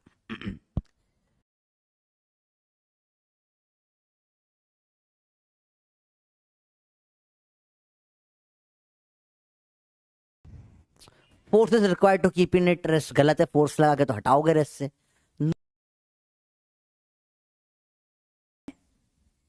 जब भी ऐसा होगा कि इक्विलिब्रियम लिखा हो या रेस्ट, इसका मतलब क्या होता है, net resultant of all forces zero होता है। 5 स्टार भी लगाया, इसलिए लगवाता हूँ क्योंकि अगले सवाल में ही गलती कर दी आपने। फिर क्या बोलोगे, सर आपने तो पढ़ाया ही नहीं। सर हमको एग्जाम में जो सवाल आता है सर वो आपकी हर हो ही नहीं सकता। इंडिया में मेरे साथ कोई नहीं पढ़ा रहा है, ठीक है, समझो बात को। बहुत बेसिक बेसिक सवाल है बेटा। ये आ गया लैग अटैक? नहीं हुआ बेटा, बिल्कुल लैग नहीं है, आराम से दिख रहा है मुझे, बिल्कुल क्लियरली दिख रही चीजें, एक एक चीज साफ साफ पढ़ा रहा हूँ, दिख रही है अच्छे से, ठीक है, यहाँ दिख रहा है सब कुछ, नहीं है लैग, है लैग नहीं है। देखो मेरा दिमाग मत खराब करो लैग कर करके, है ना। अब एक नहीं है लैग, ठीक है, कोई दिक्कत नहीं। आओ देखो ध्यान से देखो अभी। तो large number of forces may be acting on which balances each other.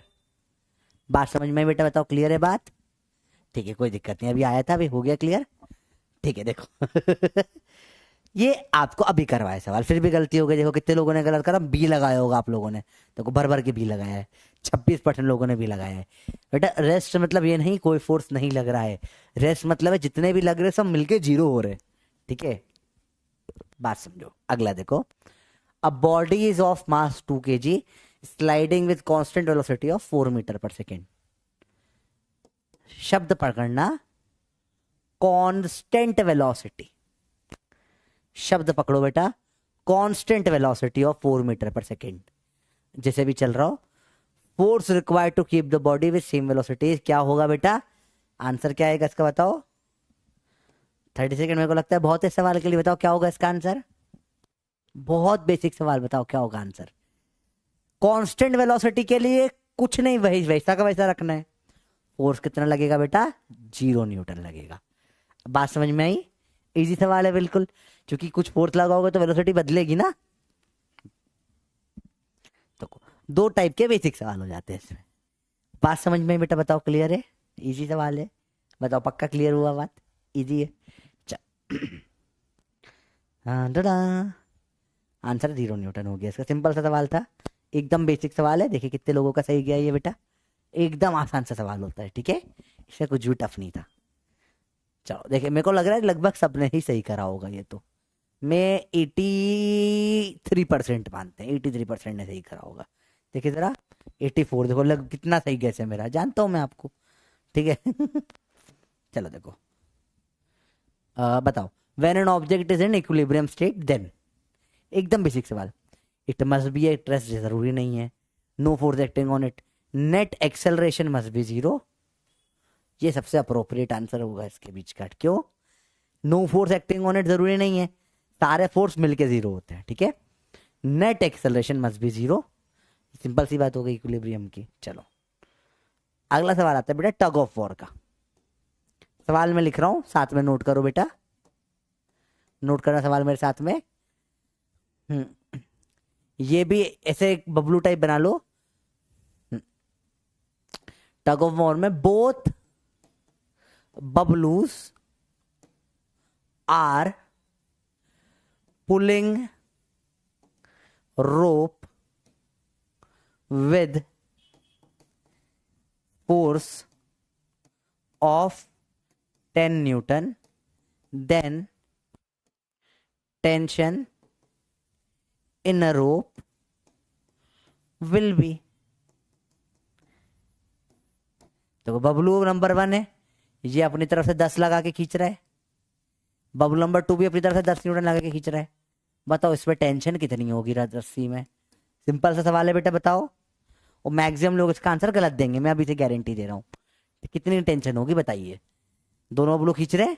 इस गेम को अपन हिंदी में रस्सी पकड़ो, अंग्रेजी में क्या बोलते हैं बेटा? इसको टग ऑफ वॉर बोलते हैं अंग्रेजी में, हिंदी में बोलते हैं रस्सी पकड़।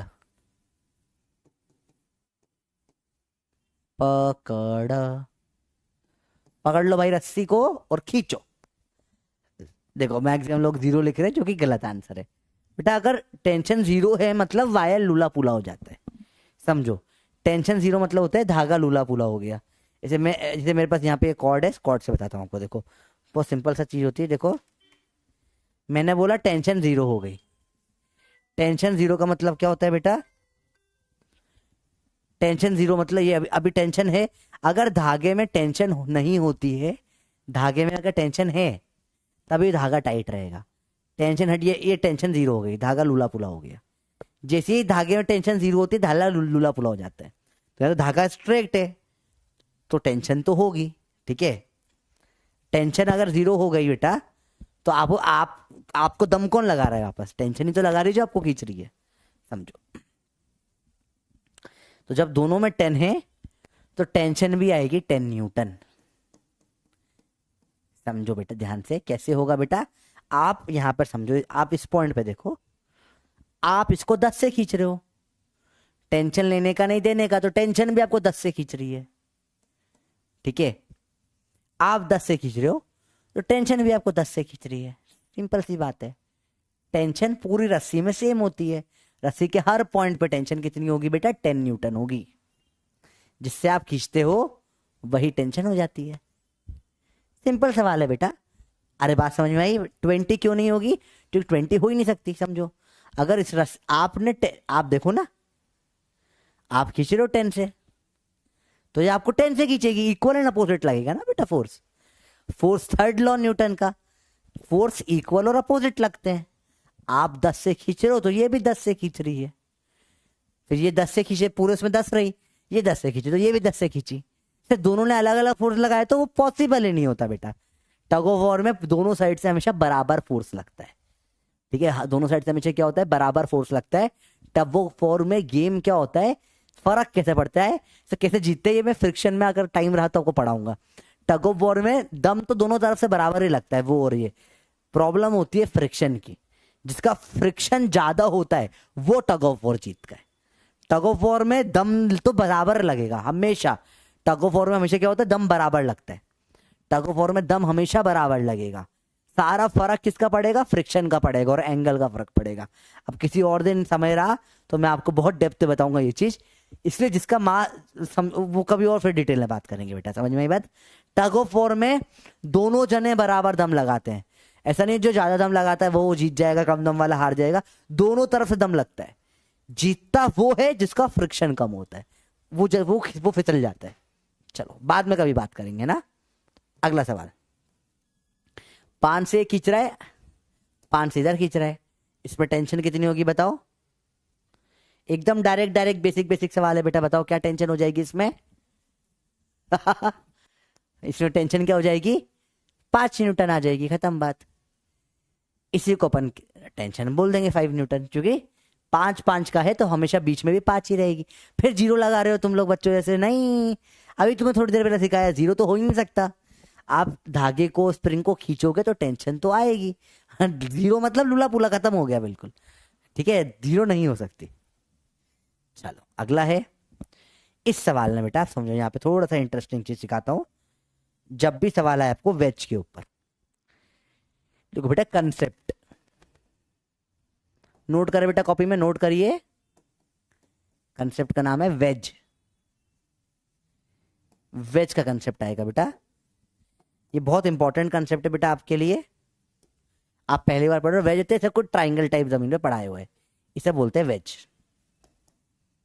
ठीक है। जमीन पे से फिक्स पड़ा होता है ये ऐसी लाइन जो इसका मतलब फिक्स है। यहाँ पे ब्लॉक रखा मास एम का, ऐसा देखो। समझते हैं इसमें क्या होता है बेटा। वेज के पहले रुको एक चीज और नोट करना रहेगा बेटा। ब्लॉक एक कंसेप्ट रह गया, ब्लॉक नोट करिए। कंसेप्ट ब्लॉक नोट करना बेटा इसको। एक यहां पर ब्लॉक सिंपल रस्सी से लटका हुआ है, ब्लॉक का मास है एम। समझो बेटा क्या होगा इस फोर्स। आओ इस ब्लॉक को डिटेल में देखें। ब्लॉक पे कौन कौन से फोर्स लग रहे होंगे आप बताओ मुझे। इस रस्सी से ब्लॉक लटका हुआ है, कौन कौन से फोर्स लग रहे होंगे ब्लॉक पे? देखो तो देखो, ब्लॉक पे एक तो रस्सी है तो इसकी टेंशन लगेगी टी, ठीक है। और धरती का नीचे mg भी लगेगा, लटका हुआ है तो mg का फोर्स लगेगा, ग्रेविटी का लगेगा बेटा। ठीक है, समझो बात को, सिंपल है बात। ये रस्सी, तो एक रस्सी का टेंशन लगेगी, और क्या होगा, और क्या होगा, ये रस्सी को टी से खींच रहा होगा तो रस्सी की टेंशन इस पे टी लगेगी। और ये धरती, इसे धरती सर बचे हुए क्या है इसके, ये धरती पे भी इधर mg लगाएगा, ये रस्सी के ऊपर टेंशन इधर टी लगाएगा, पर और दिखा के कोई सेंस नहीं है। तो अब ये रेस्ट पर है, तो ऊपर नीचे के फोर्स बराबर होने चाहिए, क्या है, रेस्ट पर है, तो जितना ऊपर उतना नीचे, तो टेंशन बराबर आना चाहिए mg। आज मेरे को कम से कम 12 फोन आ गए, मैं चिढ़ चुका हूँ, मैं चिढ़ चुका हूँ, फोन फेंक देगा मैं वो क्लास के टाइम पे ही दुनिया में मेरे को तो सुबह से एक फोन नहीं आया। मुझे पता पर्सनली ऐसा लगता है ना, आप लोग जान, आप में से कुछ लोगों के पास मेरा नंबर है, आप लोग जान करके परेशान करके इस टाइम पे फोन कर रहे हो मेरे को, तो कल से मैं फोन बंद करके रखूंगा। फिर फोन में हमेशा चालू में जनरली फोन बंद करना पसंद नहीं करता बेटा, क्योंकि कभी आप लोगों को कुछ इमरजेंसी आ जाए, कि लेट से कि मेरे कुछ बच्चे हैं, आप लोग हो, या घर में कोई अम्मी पापा है, मेरे घर पापा की तबीयत खराब ही रह रही है अभी, ठीक है, काफी टाइम से खराब रहती है, दादाजी की तबीयत खराब रहती है, तो घर पे मैं डॉक्टर हूँ, डॉक्टर फोन ऑफ नहीं कर सकता कभी भी, क्योंकि कभी किसी का इमरजेंसी में फोन आ जाए, इसलिए मैं फोन ऑफ नहीं कर पाता कभी भी, कि कुछ इमरजेंसी में किसी का फोन आ जाए तो एटलीस्ट आप होने तो चाहिए ना उस टाइम पे। तो बेटा अगर आप में से कोई मुझे परेशान कर रहा है तो मत परेशान करो, अच्छी आदत नहीं है बेटा, बड़ा भाई हूँ, प्यार से बोल रहा हूँ, है ना, क्लास में डिस्टर्ब होता है मुझे। ये समझ में है बच्चों आपको, टेंशन बराबर क्या आ जाएगा, mg निकल के आ जाएगा। ये बात समझ में बच्चों, बताओ क्लियर है बात क्लियर है बच्चों बात, ये बताओ क्लियर है, अरे बोलो भाई समझ में आई बात ये, पक्का। बेटा अगर 1 सेकंड का लगेगा ना तो उसे इग्नोर मार दिया करो, ठीक है, वो कभी कभी आ जाती है चीजें, उसमें कुछ नहीं कर सकते। अरे भाई समझ में आई बच्चों बात, क्लियर है, पक्का। फिर से देखो बेटा, आप देखो इस पे कौन कौन से, देखो ये फोर्सेस बनाने का गेम है सारा का सारा। देखो फिर समझो इस चीज में क्या हो रहा है, इसमें आपको अभी टेंशन निकालना सिखाया था, देखो इस पे आप देखो और कोई फोर्स लग सकता है क्या, और कोई फोर्स ही नहीं लग रहा है, एक तो उस पर टेंशन लग रही है, देखो ये टेंशन आपको दिख नहीं रहा, टेंशन का फोर्स, धागा बांधा है, तो धागा जो बांधा है आपने, वो कोई ना कोई फोर्स तो लगाएगा ही, सही है, टेंशन नहीं लगेगा, और हवा में लड़ता है, नीचे धरती में आता है, तो धरती माँ का इसको mg फोर्स से नीचे ग्रेविटी का फोर्स लगेगा इसके ऊपर, ये रुक अटका हुआ है, तो दोनों बराबर होंगे, तब अगर भाई टेंशन ज्यादा होता तो ऊपर उड़ जाता ये, और mg होता तो नीचे आ जाता, भाई भाई बराबर है तभी तो लटका हुआ है, यहाँ पे नेट फोर्स 0 होना चाहिए, ऊपर नीचे बराबर, टी बराबर mg, सिंपल सी बात। चलो ऐसा केस देखो एक और, ये ब्लॉक है, इसे धरती पे पड़ा हुआ है यहाँ पे, अब क्या होगा, ये टच में आ रहा है तो एक फोर्स लगेगा नॉर्मल का, ये टच में ना कांटेक्ट में देखो, तो एक फोर्स लगा नॉर्मल का, और धरती माता नीचे भी खींचेगी, नीचे लगेगा mg का फोर्स, ये रेस्ट पर है तो नॉर्मल बराबर mg हो जाएगा इस केस में, ठीक है। देखो समझो बेटा, इसके ऊपर नॉर्मल लगा तो इधर भी नीचे नॉर्मल लग रहा होगा, ये धरती पे mg लगा, धरती ने इसको mg से खींचा तो ये भी धरती को mg से खींचा होगा, पर धरती के ऊपर वाले फोर्स अपने कोई काम के नहीं ना, अर्थ वाले फोर्सेस, समझो एक्शन रिएक्शन पेयर ही लग रहे होंगे, पर वो अपने कोई को थोड़ी ना हिलाएंगे अपन, तुम्हारे इतने फोर्स से अर्थ हिल रही होती तो बात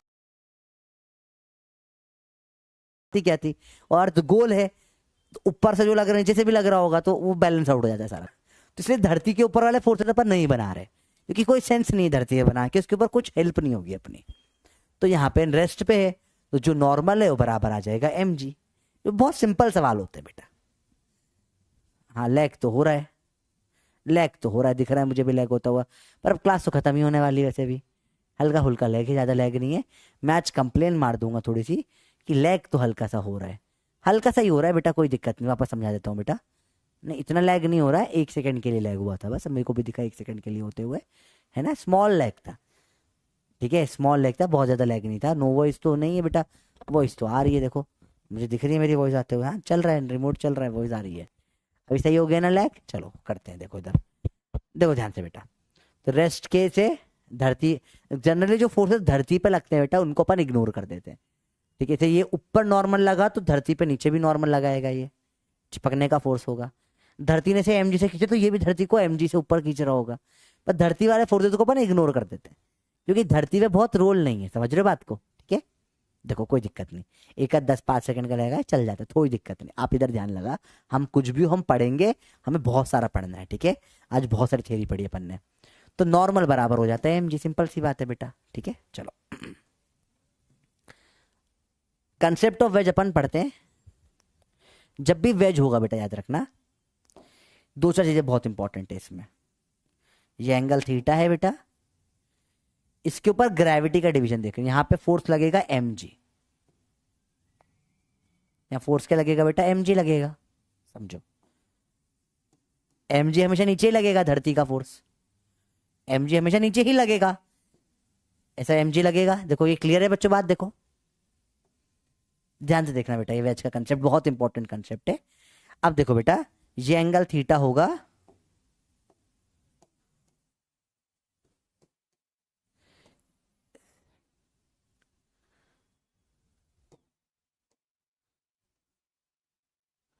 क्या आपको ये लाइन दिख रही है जो भी ड्रॉ करी मैंने?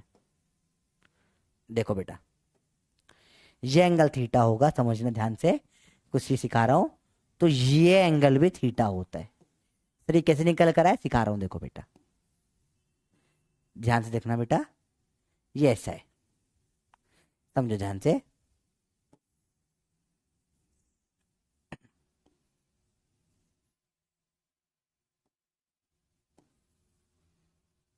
ये एंगल थीटा, तो ये भी थीटा होगा। ऐसा क्यों होगा समझते हैं बेटा, देखो ध्यान से बेटा, ये एक बार सिखा रहा हूं, अगली बार से याद रखना है इसको, है ना।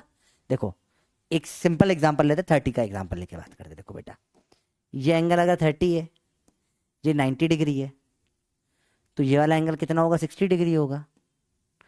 यहां देखो, ये 60 डिग्री है, ये पूरा 90 है, तो बचा हुआ कितना होगा, 30 डिग्री आ जाएगा फिर से। बस ऐसे ही याद रखना। तो अब से हर बार मत निकालना इसको बेटा। देखो हमको पता है कि ये भी 90 डिग्री है और ये भी 90 डिग्री है, तो इस केस में ये 30 होता है, तो ये एंगल भी 30 होता है। एक बार फिर से देखते हैं इसको, रुको सुंदर बना के आपको समझाने की कोशिश करता हूँ बेटा इस चीज को। देखो ध्यान से देखना जो बता रहा हूँ आपको चीजें।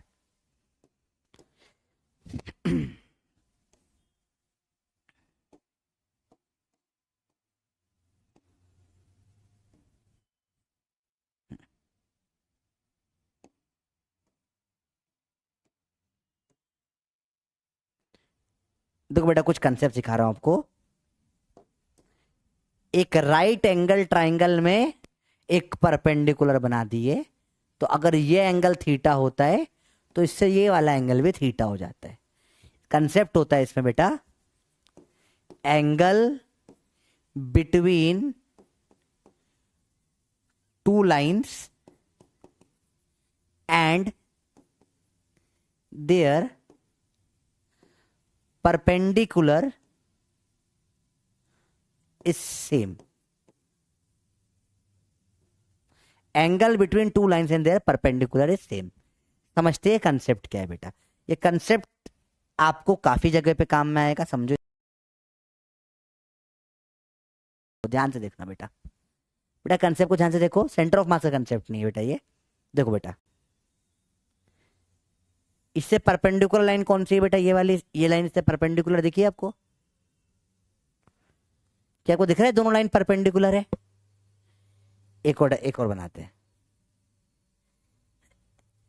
एक लाइन ये जा रही है, दिख रहा है आपको? इससे परपेंडिकुलर लाइन कौन सी वाली है बेटा बताओ?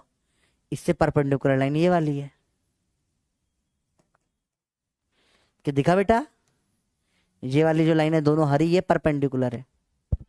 तो देखो यहां हरे और लाल के बीच में एंगल थीटा, तो इन दोनों की परपेंडिकुलर के बीच में भी एंगल थीटा होता है बेटा। लैग नहीं है, अब स्पैमर हो आप लोग, मुझे पता है। लास्ट क्लास भी आपने ऐसे कैंसिल करवा दी थी, आखिरी टाइम में लैग नहीं हो रहा था, ठीक है। फालतू बातें ना करें बेटा। बेटा ज्यादा परेशान आप मुझे करोगे तो मैं छोड़ दूंगा, ठीक है। मुझे इरिटेट ना करे बिल्कुल ही बेटा, है ना। मैं नहीं सो पा रहा हूँ, मुझे 3 दिन हो गए, मैं नहीं सो पाया हूँ ढंग से, बिल्कुल नहीं सो पा रहा हूँ, मेरे पास टाइम नहीं है सोने का भी, ठीक है। मैं वैसे मेरे को और आपकी क्लास के लिए मेहनत बहुत ज़्यादा लगने पड़ रही है। मतलब मैं बता रहा हूँ, इतने एफर्ट्स मुझे किसी क्लास में नहीं लगे जितना आपको पढ़ाने में लग रहे हैं, क्योंकि आपकी क्लास में प्रॉब्लम स्पैमर की नहीं है, आप में से कुछ बच्चे जो पढ़ाने ही नहीं देते। सच्चाई है इस चीज़ में, मतलब मैं ड्रॉपर्स एक्चुअली में आपकी बहुत गलती भी नहीं है, आप 11th में हो, आप अभी भी 10th पास करके आए हो, हवा में उड़ रहे हो, आपको लग रहा है आप ही स्टार हो, आपके जीवन के हीरो आप ही हो, मालूम पड़ेगा बाद में आप एक साइड कैरेक्टर रह गए हो, कुछ नहीं कर पाए हो, वो आपको फील होगा एक टाइम पर आकर, ठीक है, फिर डिप्रेशन होगा, बुरा लगेगा। अभी आपकी क्लास में एक्चुअली बच्चे पढ़ाने ही नहीं देते बहुत ज़्यादा, बता रहा हूँ, थोड़ा थोड़ा लैग है, ठीक है, झेल लो ना, 10 मिनट तो बचा है क्लास में, ठीक है। तो ये सच्चाई है, अर्जुना में सबसे ज्यादा स्पैमर्स है, स्पैमर्स है सबसे ज्यादा, ऐसे बच्चे स्पैमर तो चलो मस्ती करते हो, चलते हैं, मस्ती मजाक चलता है क्लास में, ठीक है। आपकी क्लास में वो बच्चे हैं जो पढ़ना ही नहीं चाहते, मतलब मजाक नहीं कर रहा, उनको पढ़ना नहीं, सर मत पढ़ाओ हमको पढ़ना नहीं है, सर कम पढ़ाओ हमको पढ़ना नहीं है। तो बेटा आप कम पढ़ना चाहते हो तो फिर आपने ये बैच को ज्वाइन करा, मतलब आप बच्चे अर्जुना में चले जाओ, दूसरे अर्जुना में चले जाओ, वहां मेरे से कम ही पढ़ा रहे हैं सब लोग, तो आप वहां से पढ़ सकते हो, कोई प्रॉब्लम नहीं है। सबसे पहला अर्जुना है, अपने बस टारगेट है, बहुत सारा पढ़ना है। देखो मैं आपको उतना ही पढ़ा रहा हूँ जितना मैं ड्रॉपर्स को पढ़ाता हूँ, मैं आपको कुछ भी कम नहीं करना चाहता, ठीक है। वहां रोज क्लास लगती है, देखो ध्यान से लगाओ बेटा, ये कंसेप्ट है angle between the perpendicular same. अब ये कंसेप्ट आपको नहीं पता तो भी याद रखना, ये थीटा तो यहाँ ये एंगल थीटा हो जाता है, तो यहाँ एम जी है बेटा, तो इस तरफ कितना आ जाएगा, एम जी का कॉस थीटा, और इस तरफ क्या कंपोनेंट हो जाएगा, तो कंपोनेंट कर लो, इस तरफ आ जाएगा एम जी का साइन थीटा। अब ये बेटा जीवन भर याद रखना आज के बाद, और इधर इधर क्या लगेगा, नॉर्मल, इसके बराबर हो जाएगा एम जी कॉस थीटा के। फिर से देखेंगे सवाल को, एक बार इसको नोट कर लो बेटा, फिर से समझते हैं इसको, नोट करो जल्दी से बेटा, नोट करो जल्दी से, इसको फिर से समझेंगे आराम से, देखो फिर से समझते हैं, कोई दिक्कत नहीं। चलो बेटा फटाफट देखो, फटाफट देखो, फटाफट देखो, बहुत सिंपल कंसेप्ट है यार, मुश्किल नहीं है, बिल्कुल भी मुश्किल कंसेप्ट नहीं, इसको फिर से समझेंगे, देखो ध्यान से देखो, ध्यान से देखो चलो चलो जल्दी देखो, जल्दी देखो, जल्दी देखो। एक्चुअली बात क्या है ना बेटा, मुझे फर्क पड़ता है चैट से, तो मस्ती मजाक करते हो चलता है, मुझे इस चीज से फर्क पड़ता है कि आपको समझ में नहीं आ रहा, कई बच्चों को समझ में भी आ जाता है, जैसे वो फिर उसके बाद भी मैंने एक्चुअली आपको लोग के टेलीग्राम ग्रुप्स देखे, मैंने बहुत सारे बने हुए हैं, उन ग्रुपों पे आप लोग डालते हो कि आज सर की क्लास में ये स्पैम करेंगे, उस वजह से कोई क्वेश्चन आ जाता है, उस ग्रुप में मैसेज आ जाता है मेरे कि सर देखो आज ये मैसेज आया था ग्रुप में, चलते चलते सब लोग ये सेम चीज लिखना, तो ऐसे क्या कर रहे हो यार, प्लीज भेड़ चाल का हिस्सा मत बनो बेटा, वो अच्छी आदत नहीं है, ठीक है। एन बराबर एम जी कॉस थीटा, ये समझते कैसे आया, फिर से देखो, अब देखो फिर से देखेंगे बेटा, आपसे डायरेक्ट सवाल करने अपने को बहुत सारे इस टाइप के, तो जब भी ऐसा होगा, ये बहुत कॉमन सवाल है, आपको हर जगह दिखेगा, नीचे लगेगा एम जी, यहां एंगल थीटा है, तो इधर से यहां भी एंगल थीटा हो जाएगा, यहां लगेगा हमेशा एम जी का कॉस थीटा, और अलोंग द स्लोप हो जाएगा, इसे अलोंग द स्लोप बोलते हैं, एम जी का साइन थीटा। अब ये डायरेक्ट ही इसको मतलब ऐसा कर लो कि डायरेक्ट ही करेंगे अपन सवाल, अपन एम जी लिखेंगे भी नहीं, डायरेक्ट लिखा करेंगे M G sine theta, M G cos theta, ये इतना बार इतना सा। अच्छा ये सरफेस है, इसके परपेंडिकुलर लगेगा नॉर्मल, ये चलेगा तो इधर चलेगा, हवा में तो उड़ेगा नहीं, नॉर्मल और ये नीचे बराबर आना चाहिए, ऊपर नीचे एम जी कॉस थीटा आ जाएगा। इस डायग्राम को बनाकर लाना है आपको 10 टाइम्स, 10 टाइम्स ड्रॉ करना है इसको, और थीटा के अलग अलग वैल्यू रखनी है, 30, 45, 37 ऐसे वैल्यू रखनी है, इसको 10 टाइम्स ड्रॉ करके लाना है बेटा, इसको नेक्स्ट क्लास में वापस समझेंगे, पर उसी को समझ में आएगा जिसने ड्रॉ करा है 10 बार, ऐसा कैसा नहीं समझ में आए तो भी ऐसा कैसा ड्रॉ करो, सिर्फ 10 बार ड्रॉ करना है, ठीक है, सवाल सिंपल है, सिर्फ 10 बार क्या करना है, ड्रॉ करना है इसको, ठीक है। चलो एक सिंपल सा सवाल करते हैं बेटा, फिर अगले टाइप के सवाल पे जाएंगे। अब ball of mass M is kept in corner as shown, ऐसे पड़ा हुआ है भैया, ठीक है, ठीक है। The correct free body diagram क्या होता है, फ्री बॉडी डायग्राम मतलब क्या होता है बेटा, जिसमें all forces are shown, all forces directly acting on body are shown. अभी अपन बना ही रहे थे, वो ब्लॉक में जो बनाया था फ्री बॉडी ही बनाया था अपन ने, सारे जो फोर्स थे वो दिखाने हैं, बताओ इसमें क्या क्या फोर्स लगेंगे, प्रैक्टिकली बताओ, आपको क्या लगता है कौन कौन से फोर्स लगने चाहिए। मैं बॉल को धक्का दे रहा हूं दीवार पे ऐसे, तो देखो एक तो ये फोर्स एफ तो लगेगा ही सही, ठीक है, और क्या लगेगा, दीवार इधर टच में है तो यहां से एक नॉर्मल लगेगा, ये यहां से टच में है तो यहां एक नॉर्मल लगेगा, और क्या हो जाएगा, एक ग्रेविटी तो लगेगा ही सही, mg, धरती माता तो खींच रही होगी, 4 फोर्स लग रहे हैं मेरे का, और कोई फोर्स तो लग नहीं रहा। तो देखो क्या क्या लग रहा है इसके ऊपर, ऐसे लग रहा है फोर्स, फोर्स तो बनाया नहीं इसमें, गलत हो गया ये, ऐसे लगा फोर्स, सही है, ऐसे लगा फोर्स, ऐसे लगा फोर्स, वेरी गुड, सही है। नॉर्मल इसका ऐसे लग रहा है, ये गलत हो गया, ऐसे लग रहा है n2, ये गलत हो गया, ऐसे लग रहा है n2, mg लग रहा है नीचे, और ये एक नॉर्मल लग रहा है ऊपर। आंसर आ गया बेटा सेकंड वाला। बात समझ में आई? क्या फ्री बॉडी डायग्राम आया समझ में क्या होता है? देखो अब अपन ने जो सारे टाइप के फोर्स पढ़े उसको समझ में आ रहे हैं, टेंशन, नॉर्मल, फ्रिक्शन, सब पढ़ा अपन ने, वो सब अपन अब लगाएंगे अलग अलग जगहों पे। और फिर देखो तो पूरा एनएलएम चैप्टर में क्या होता है, अलग अलग टाइप के फोर्स का जो कंसेप्ट पढ़ा है लिखाना है, कौन कौन से फोर्स लग रहे हैं, और फिर वेक्टर बैलेंसिंग कर देनी है, बस पूरा चैप्टर खत्म हो जाता है इसमें। ठीक है, इसी सवाल में बोलते हैं टेंशन T2 बताओ। सवाल देखो बेटा, T2 टेंशन बतानी है आपको। क्या सवाल है, देखो बेटा, ये डब्बा है 1 किलो का, इससे नीचे डब्बा है 2 किलो का, इससे नीचे डब्बा है 3 किलो का। ठीक है, समझते कैसे आपको टेंशन निकालनी, T2 वाली टेंशन बतानी है। तो इसको कैसे निकालोगे टेंशन T2 को, पहले प्लॉट करते हैं। देखो एक एक चीज आप देखो प्लॉट करना सीखेंगे, सारे फोर्सेस बनाएंगे बेटा। ठीक है, देखो क्या क्या फोर्स लग रहे हैं इसमें। इसके ऊपर टेंशन लगेगी T1, इसमें नीचे टेंशन लेने का नहीं देने का सीखा अपन ने बनाना। इसमें ऊपर टेंशन लगेगी T2, इसमें नीचे टेंशन लगेगी T2, इसमें सॉरी T1 ऊपर है, उसमें ऊपर टेंशन लगेगी T1, नीचे टेंशन लगेगी T1, यहाँ टेंशन नीचे वाले में T3 दे रखी है। ठीक है, तो पहले टेंशन प्लॉट करी, सारे फोर्सेस हो गए क्या इसके ऊपर? नहीं बेटा, ग्रेविटी जी डैडी कहाँ आएंगे, ग्रेविटी पे तो नीचे लगेगा mg। अच्छा, g की वैल्यू होती है कितनी, 10, तो 1 × 10 नीचे क्या लगेगा इस पे, ग्रेविटी का 10 न्यूटन लगेगा, ग्रेविटी का कितना लगेगा, 20 न्यूटन लगेगा, ग्रेविटी का कितना लगेगा बेटा, 30 न्यूटन लगेगा। ये सारे फोर्सेस मैंने बना लिए, मैंने सारे फोर्स बना लिए बेटा। क्या आपको समझ में आया, फोर्सेस बनाना आया बेटा बताओ? सारे फोर्स बना दिए अपन ने। ठीक है, अरे बोलो भैया बात समझ में आई बेटा? सिंपल सिंपल चीजें, बहुत ज्यादा मुश्किल नहीं होता बेटा, इजी है। अच्छा ये जी ही दे रखा है तो आप डायरेक्ट जी में लगा सकते हो, mg mg mg रख दो, आंसर भी जी में ना, तो 1g 2g 3g।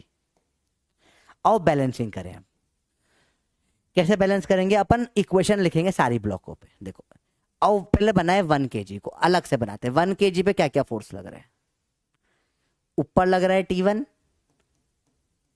देखो जो जो फोर्स इसको छू रखे 1 kg को कौन कौन से फोर्सेस लग रहे हैं, T1 ऊपर लग रहा है, नीचे लग रहा है T2, और नीचे लग रहा है इसका 1g। ये बन गया इसका FBD, फ्री बॉडी डायग्राम। इससे मैं क्या बोल सकता हूं, इससे हर फ्री बॉडी डायग्राम से 1 या 2 इक्वेशन बनती है। 2 kg का फ्री बॉडी डायग्राम बनाओ बेटा। अभी अपन ये सवाल तो 1 सेकंड में हो जाता है, अभी अपन बहुत सारी चीज कंसेप्ट सीख रहे हैं, एक ही चीज सीखो। इसमें ऊपर बनाया आपने T2, नीचे कौन सा फोर्स खींच रहा है इसको, T3, और नीचे एक और वेट भी लग रहा है इसका 2g। चलो बहुत सही, इस वाले का फ्री बॉडी डायग्राम बनाओ बेटा। 3 किलो का, ऊपर फोर्स लग रहा है T3, नीचे तो है ही नहीं टेंशन, सिर्फ नीचे वेट लगेगा 3g। ये क्या बनाया अपन ने बेटा, फ्री बॉडी डायग्राम बनाया बेटा। क्या बनाया अपन ने, फ्री बॉडी डायग्राम। क्या फ्री बॉडी डायग्राम बनाना आया बच्चे, बताओ? फ्री बॉडी डायग्राम बनाना होता है। अब बनती इक्वेशन, ऊपर वाला बराबर नीचे वाला, क्योंकि रेस्ट पर है। इक्वेशन क्या बनेगी इसकी, बनाओ इक्वेशन। T1 बराबर T2 + 1, T2 + 1g। इसमें क्या बनेगी इक्वेशन, ऊपर है T2, नीचे क्या लग रहा है T3 और 2g। सिंपल सिंपल बात है बेटा। इसमें क्या बनेगी इक्वेशन, T3 बराबर 3g। सिंपल है बेटा, देखो ठीक है, T3 बराबर 3g लगा। अब सॉल्व करेंगे, क्या निकालना है, T2 निकालना है, निकाल लो। T2 ऊपर से तो सेंस ही नहीं बनता निकालने का, इससे T2 बराबर T3 + 2g है, और T3 की वैल्यू कितनी है बेटा, 3G रख दो। तो यहां से उठाकर यहां T3 की वैल्यू रख दूंगा, 3G प्लस 2G, आंसर आ जाएगा 5G। आया बेटा समझ में? आप डायरेक्ट नहीं कर सकते बेटा, है ना, कि T2 बराबर 2G होगा, गलत हो जाएगा। क्यों? नीचे T3 भी तो फोर्स लग रहा है, इसको तो आपने इग्नोर कर दिया। ये जो आपने बनाया है, ये आपने क्या बनाया बेटा? फ्री बॉडी डायग्राम बनाया। सवाल समझ में आया बेटा? क्या आपको फ्री बॉडी डायग्राम बनाना है? कैसे बनाते हैं? बहुत इंटरेस्टिंग पार्ट होता है बेटा ये। बेटा क्या फ्री बॉडी डायग्राम समझ में आया कैसे बनता है? सारे फोर्स जो उस पर लग रहे हैं बना के देख लो, इक्वेशन बन जाती है। तो आपको फोर्सेस बनाना है। अब समझो टेंशन पड़ा, नॉर्मल पड़ा, क्यों पड़ा, यहां बहुत काम आता है। फिर तो वेक्टर बैलेंसिंग है। अच्छा, एग्जाम में ऐसे नहीं करना है ना, मैं डायरेक्ट आपको पप्पी मेथड सिखा रहा हूं इसका। भैया एग्जाम में मत करना, बहुत डेप्थ वाला मेथड है। सब आप डायरेक्ट कर सकते हो सवाल को। कैसे डायरेक्ट कर सकते हो बेटा?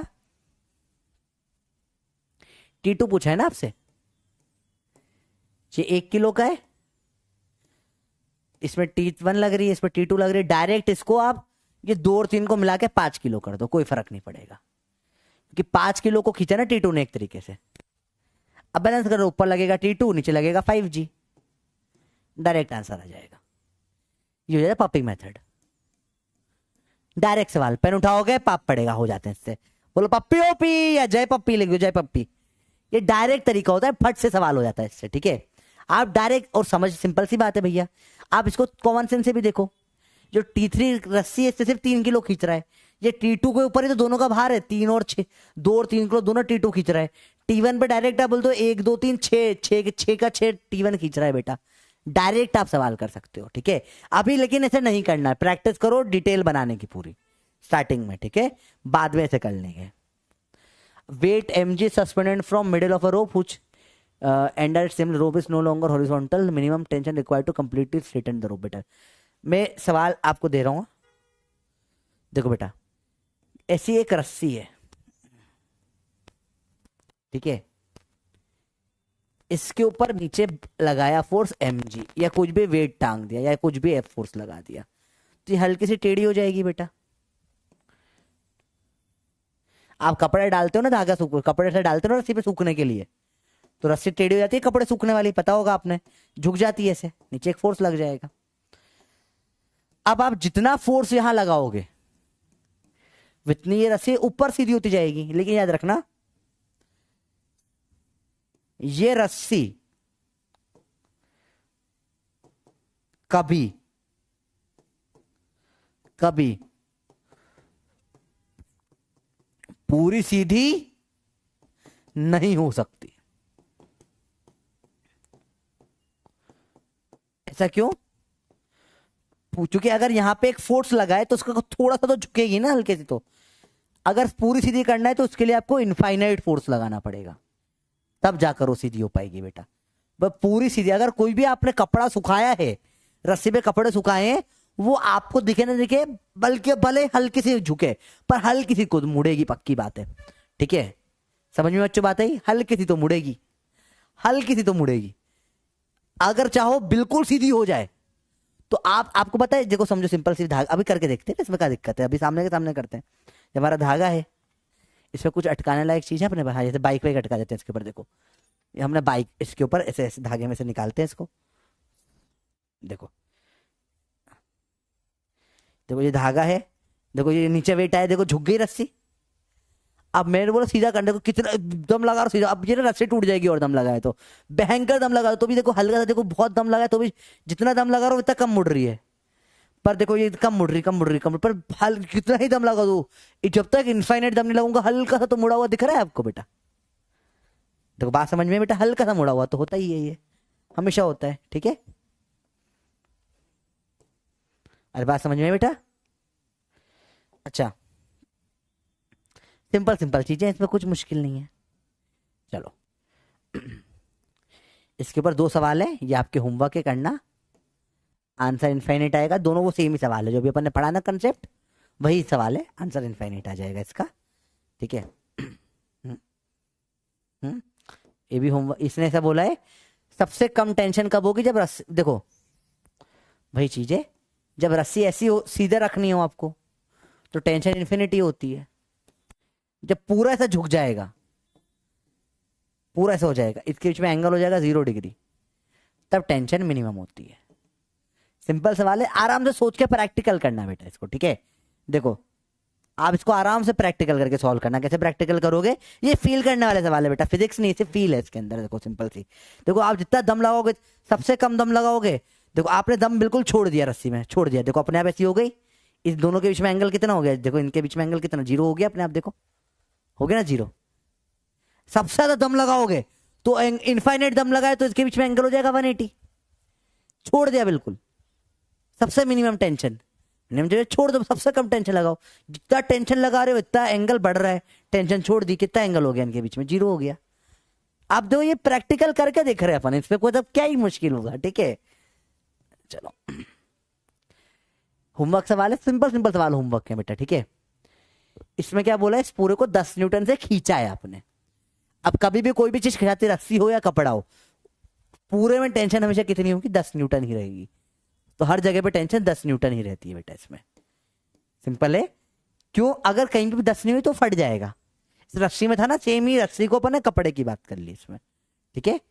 ये लास्ट सवाल है बेटा, ये मीडियम लेवल सवाल है, ये आपका चैलेंज बना है, आज का फर्स्ट चैलेंज है, आज का चैलेंज क्वेश्चन है ये। बोलो लेते हो चैलेंज, करो ट्राई सवाल को, चैलेंज दिया है आपको। लास्ट टॉपिक जो आज पढ़ना है वो पढ़ना है लामिस थ्योरम। लास्ट टॉपिक है आज का बेटा, लास्ट टॉपिक है, बहुत सिंपल टॉपिक है, आराम से हो जाएगा। लामिस थ्योरम लगता है बेटा, when balancing 3 forces at a single point, या इक्विलिब्रियम में। जब कोई भी 3 फोर्स इक्विलिब्रियम में होते हैं बेटा, तो एक फोर्स ऐसा, एक फोर्स कोई ऐसा हो जाएगा, एक फोर्स कुछ ऐसा हो जाएगा। ये तीनों फोर्सेस क्या है बेटा, इक्विलिब्रियम में है। ये तीनों फोर्सेस क्या है बेटा, इक्विलिब्रियम में है। 3 फोर्सेस आ रहे हैं इक्विलिब्रियम, तीनों फोर्स मिला के 0 हो रहे हैं, मतलब F1 F2 F3। देखो बेटा F1 के उल्टा एंगल है θ1, F2 के अपोजिट एंगल कितना है, F2 के उल्टा θ2, F3 के अपोजिट एंगल है θ3।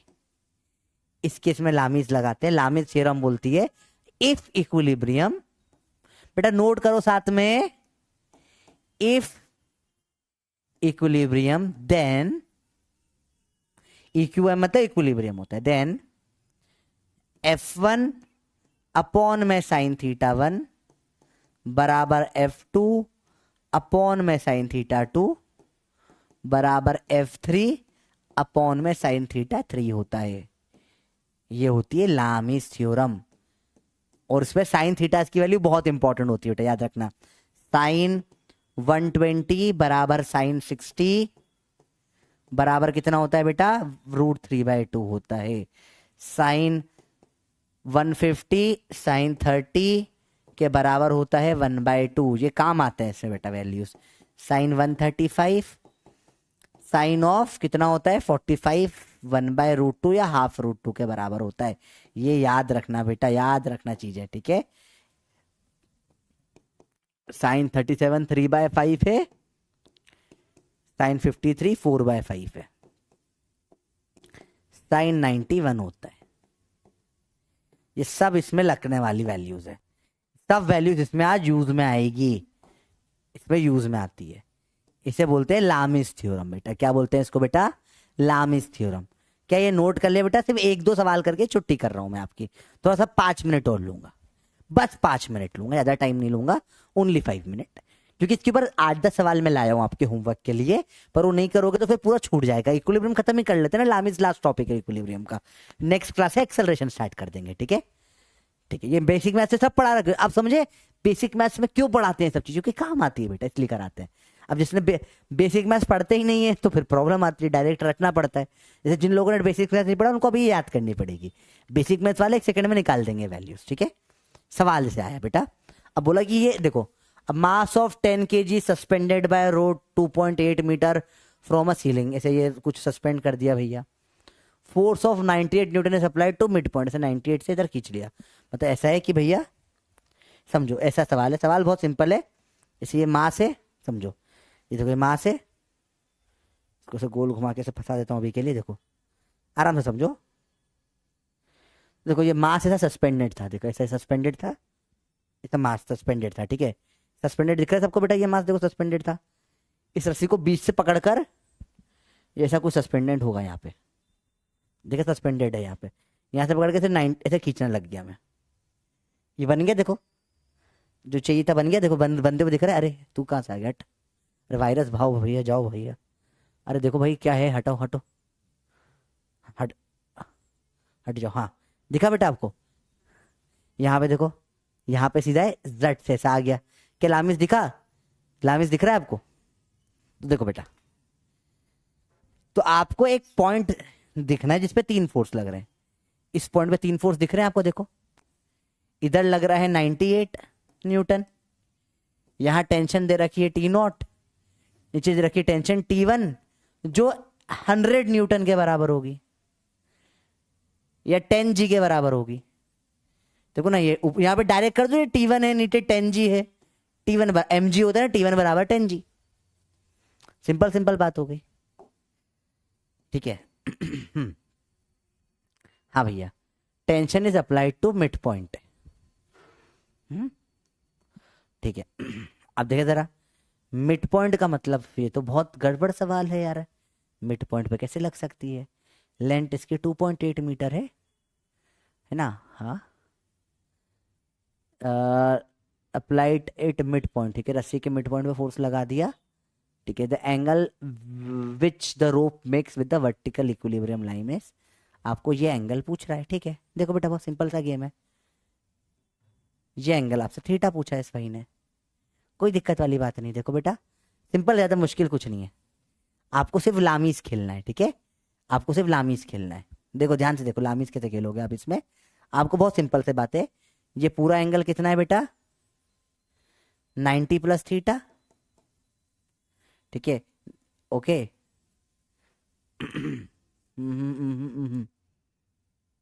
ये एंगल कितना है देखो, ये है 180 माइनस थीटा, ये एंगल 90 है। लामिस लगा दो, सॉल्व कर लो। देखो T1 अपॉन में इसका opposite angle sine 90 plus theta बराबर T2 या T0, सॉरी T0 अपॉन में T0 के अपोजिट एंगल कितना है? 90 डिग्री, साइन 90 बराबर क्या हो जाएगा बेटा आपका? इधर ये है 98 अपॉन में इसके अपोजिट हो जाएगा साइन 180 माइनस थीटा।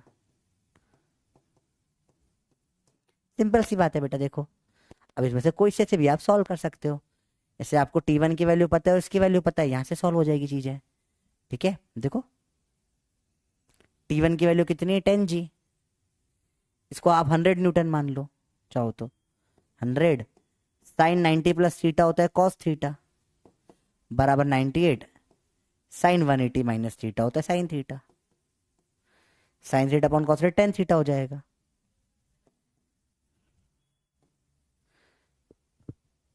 इसको आप जी को 9.8 लो बेटा, तो ये भी 98 हो जाएगा, काटो 1 1 हो गया।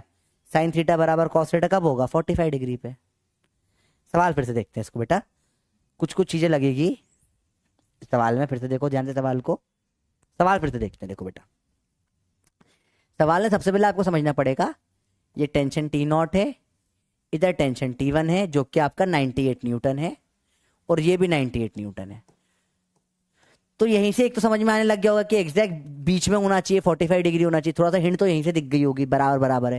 ये 98 कैसे है बेटा? क्योंकि नीचे 10 G है, G की वैल्यू 9.8 रख दो, 98 न्यूटन आ जाएगा। बाकी लामिस से भी देख सकते हो आप बेटा, और डायरेक्ट ही नहीं समझ पाए तो लामिस से देख लो, एंगल थीटा होगा। अब आपको कुछ पता होना चाहिए, साइन 90 प्लस थीटा सब अपन पढ़ चुके हैं बेटा, याद करो, कॉस थीटा होता है, थोड़ा टफ सवाल आ गया, साइन 180 माइनस थीटा क्या होता है बेटा? साइन थीटा होता है।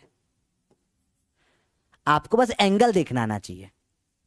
देखो बेटा, ये टी गया फटा, बच्चों में क्या एंगल बना, ये देखो 90 प्लस थीटा। T1 का दिख गया आपको 98। देखो इधर गया गया गया फटा, इधर कितना एंगल बना 180 माइनस थीटा। इन दोनों को बैलेंस कर लो बस। T1 अपॉन में इसके अपोजिट है साइन 90 प्लस थीटा बराबर 98 अपॉन में 98 के अपोजिट क्या है साइन 180 माइनस थीटा। अब आगे ट्राई करो सॉल्व करने का, मैं नेक्स्ट क्लास में फिर से बता दूंगा, ठीक है। अरे बात समझ में आई बेटा, बताओ एक बार फिर से। इसको नेक्स्ट क्लास में कर लेते, थोड़ा टफ सवाल आ गया, चलो इसको अगली क्लास में कर लेंगे। दिस इज अ वेरी थोड़ा सा टफ सवाल है, अगली क्लास में कर लेते हैं इसको, ठीक है। ये सिंपल सवाल करके देख लेते हैं, सिंपल सवाल बता दो चलो करके। A mass is suspended by a rope rigid support से tied B से pulled horizontally force F, the rope makes angle theta with vertical। Same type का सवाल आ गया, टेंशन इन द स्ट्रिंग पूछ लिए। चलो देखें, ट्राई करो सवाल को बेटा। चलो लामिस से कल कर लेते हैं, ठीक है, लामिस से कल कर लेंगे। या तो ऐसे तो सवाल तो सिंपल होते हैं बेटा, चाहो तो ट्राई कर लो। थोड़ा साइन कॉस का थोड़ा सवाल होता है, थोड़ा दम लगाना पड़ता है इसमें। 5-6 सवाल ही लाए थे वैसे तो मैं, चलो कल कर लेंगे सवाल, ठीक है। अभी आपके लिए छोड़ दूं, होमवर्क करोगे ट्राई? आपके लिए होमवर्क छोड़ दूं, ट्राई कर लोगे एक बार? लिखो 98। अरे बंदर, क्या बंदर वाली बात कर रहे हैं। लिखो 98, अच्छा लगा मुझे। ट्राई करो एक बार, मुश्किल पढ़ेंगे सवाल, अपन कल की क्लास में डिस्कस कर लेंगे, ठीक है। कल इसको आपस से पढ़ेंगे, लामिस को अपन लामिस से कल पढ़ लेते हैं, ठीक है। लामी दीदी की कल पढ़ लेंगे थोड़ा सा प्रैक्टिस, लेकिन एक बार ट्राई करना सवालों को करने की, ठीक है। कल करते हैं लामिस एक बार फिर से। अभी होमवर्क दे देता हूँ, ठीक है। चलो मॉड्यूल से होमवर्क लिखो, कितना होगा बेटा? सिंपल है, मुश्किल नहीं, सिंपल सी बात है, फटाफट से कर लेते हैं, होमवर्क लिख लेते हैं बस, ठीक है।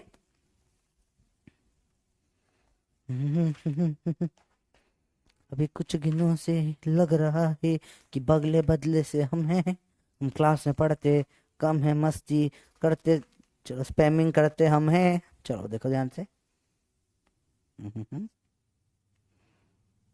चलो 1 to 9 तो हमने कर लिया था, है ना। 14 वाला हो जाएगा। इस पे सवाल सारे बेसिक सवाल ही नहीं है मॉड्यूल में, ठीक है। हाँ 21 वाला लामी से, 21 वाला ट्राई करो, लामी का सवाल है। 22 वाला बहुत बेसिक वेक्टर का सवाल है।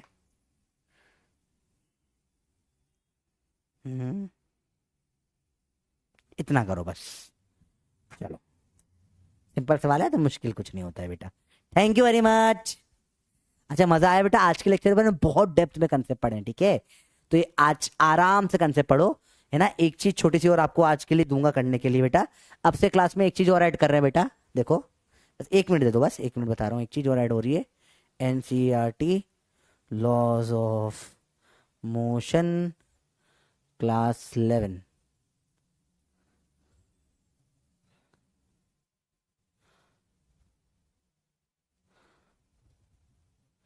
अब से आपको एनसीईआरटी रीडिंग का भी काम दिया जाएगा, इस चैप्टर से एनसीईआरटी स्टार्ट करेंगे अपन, ठीक है। तो आपका काम जो है आज आपको एनसीईआरटी में पढ़ना है, कहाँ तक, इस चैप्टर का पेज नंबर 1, 2, 3, जितने बोल्ड में स्टेटमेंट है सब इंपॉर्टेंट है बेटा, ठीक है। आपको जहां तक बोलूँ वहां तक पढ़ना रहेगा। आपको मोमेंटम का बेसिक सब बातें पढ़नी है। आपको पूरा ये सब हो चुका है, देखो आपने ये सब पढ़ चुके हैं, देखा देखा लग रहा है आपको, सब हो गई ये बातें।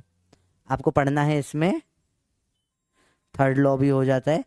थर्ड लॉ डिटेल में अभी नहीं पढ़ेंगे अपन, थर्ड लॉ यहाँ तक एनसीईआरटी तक बहुत है।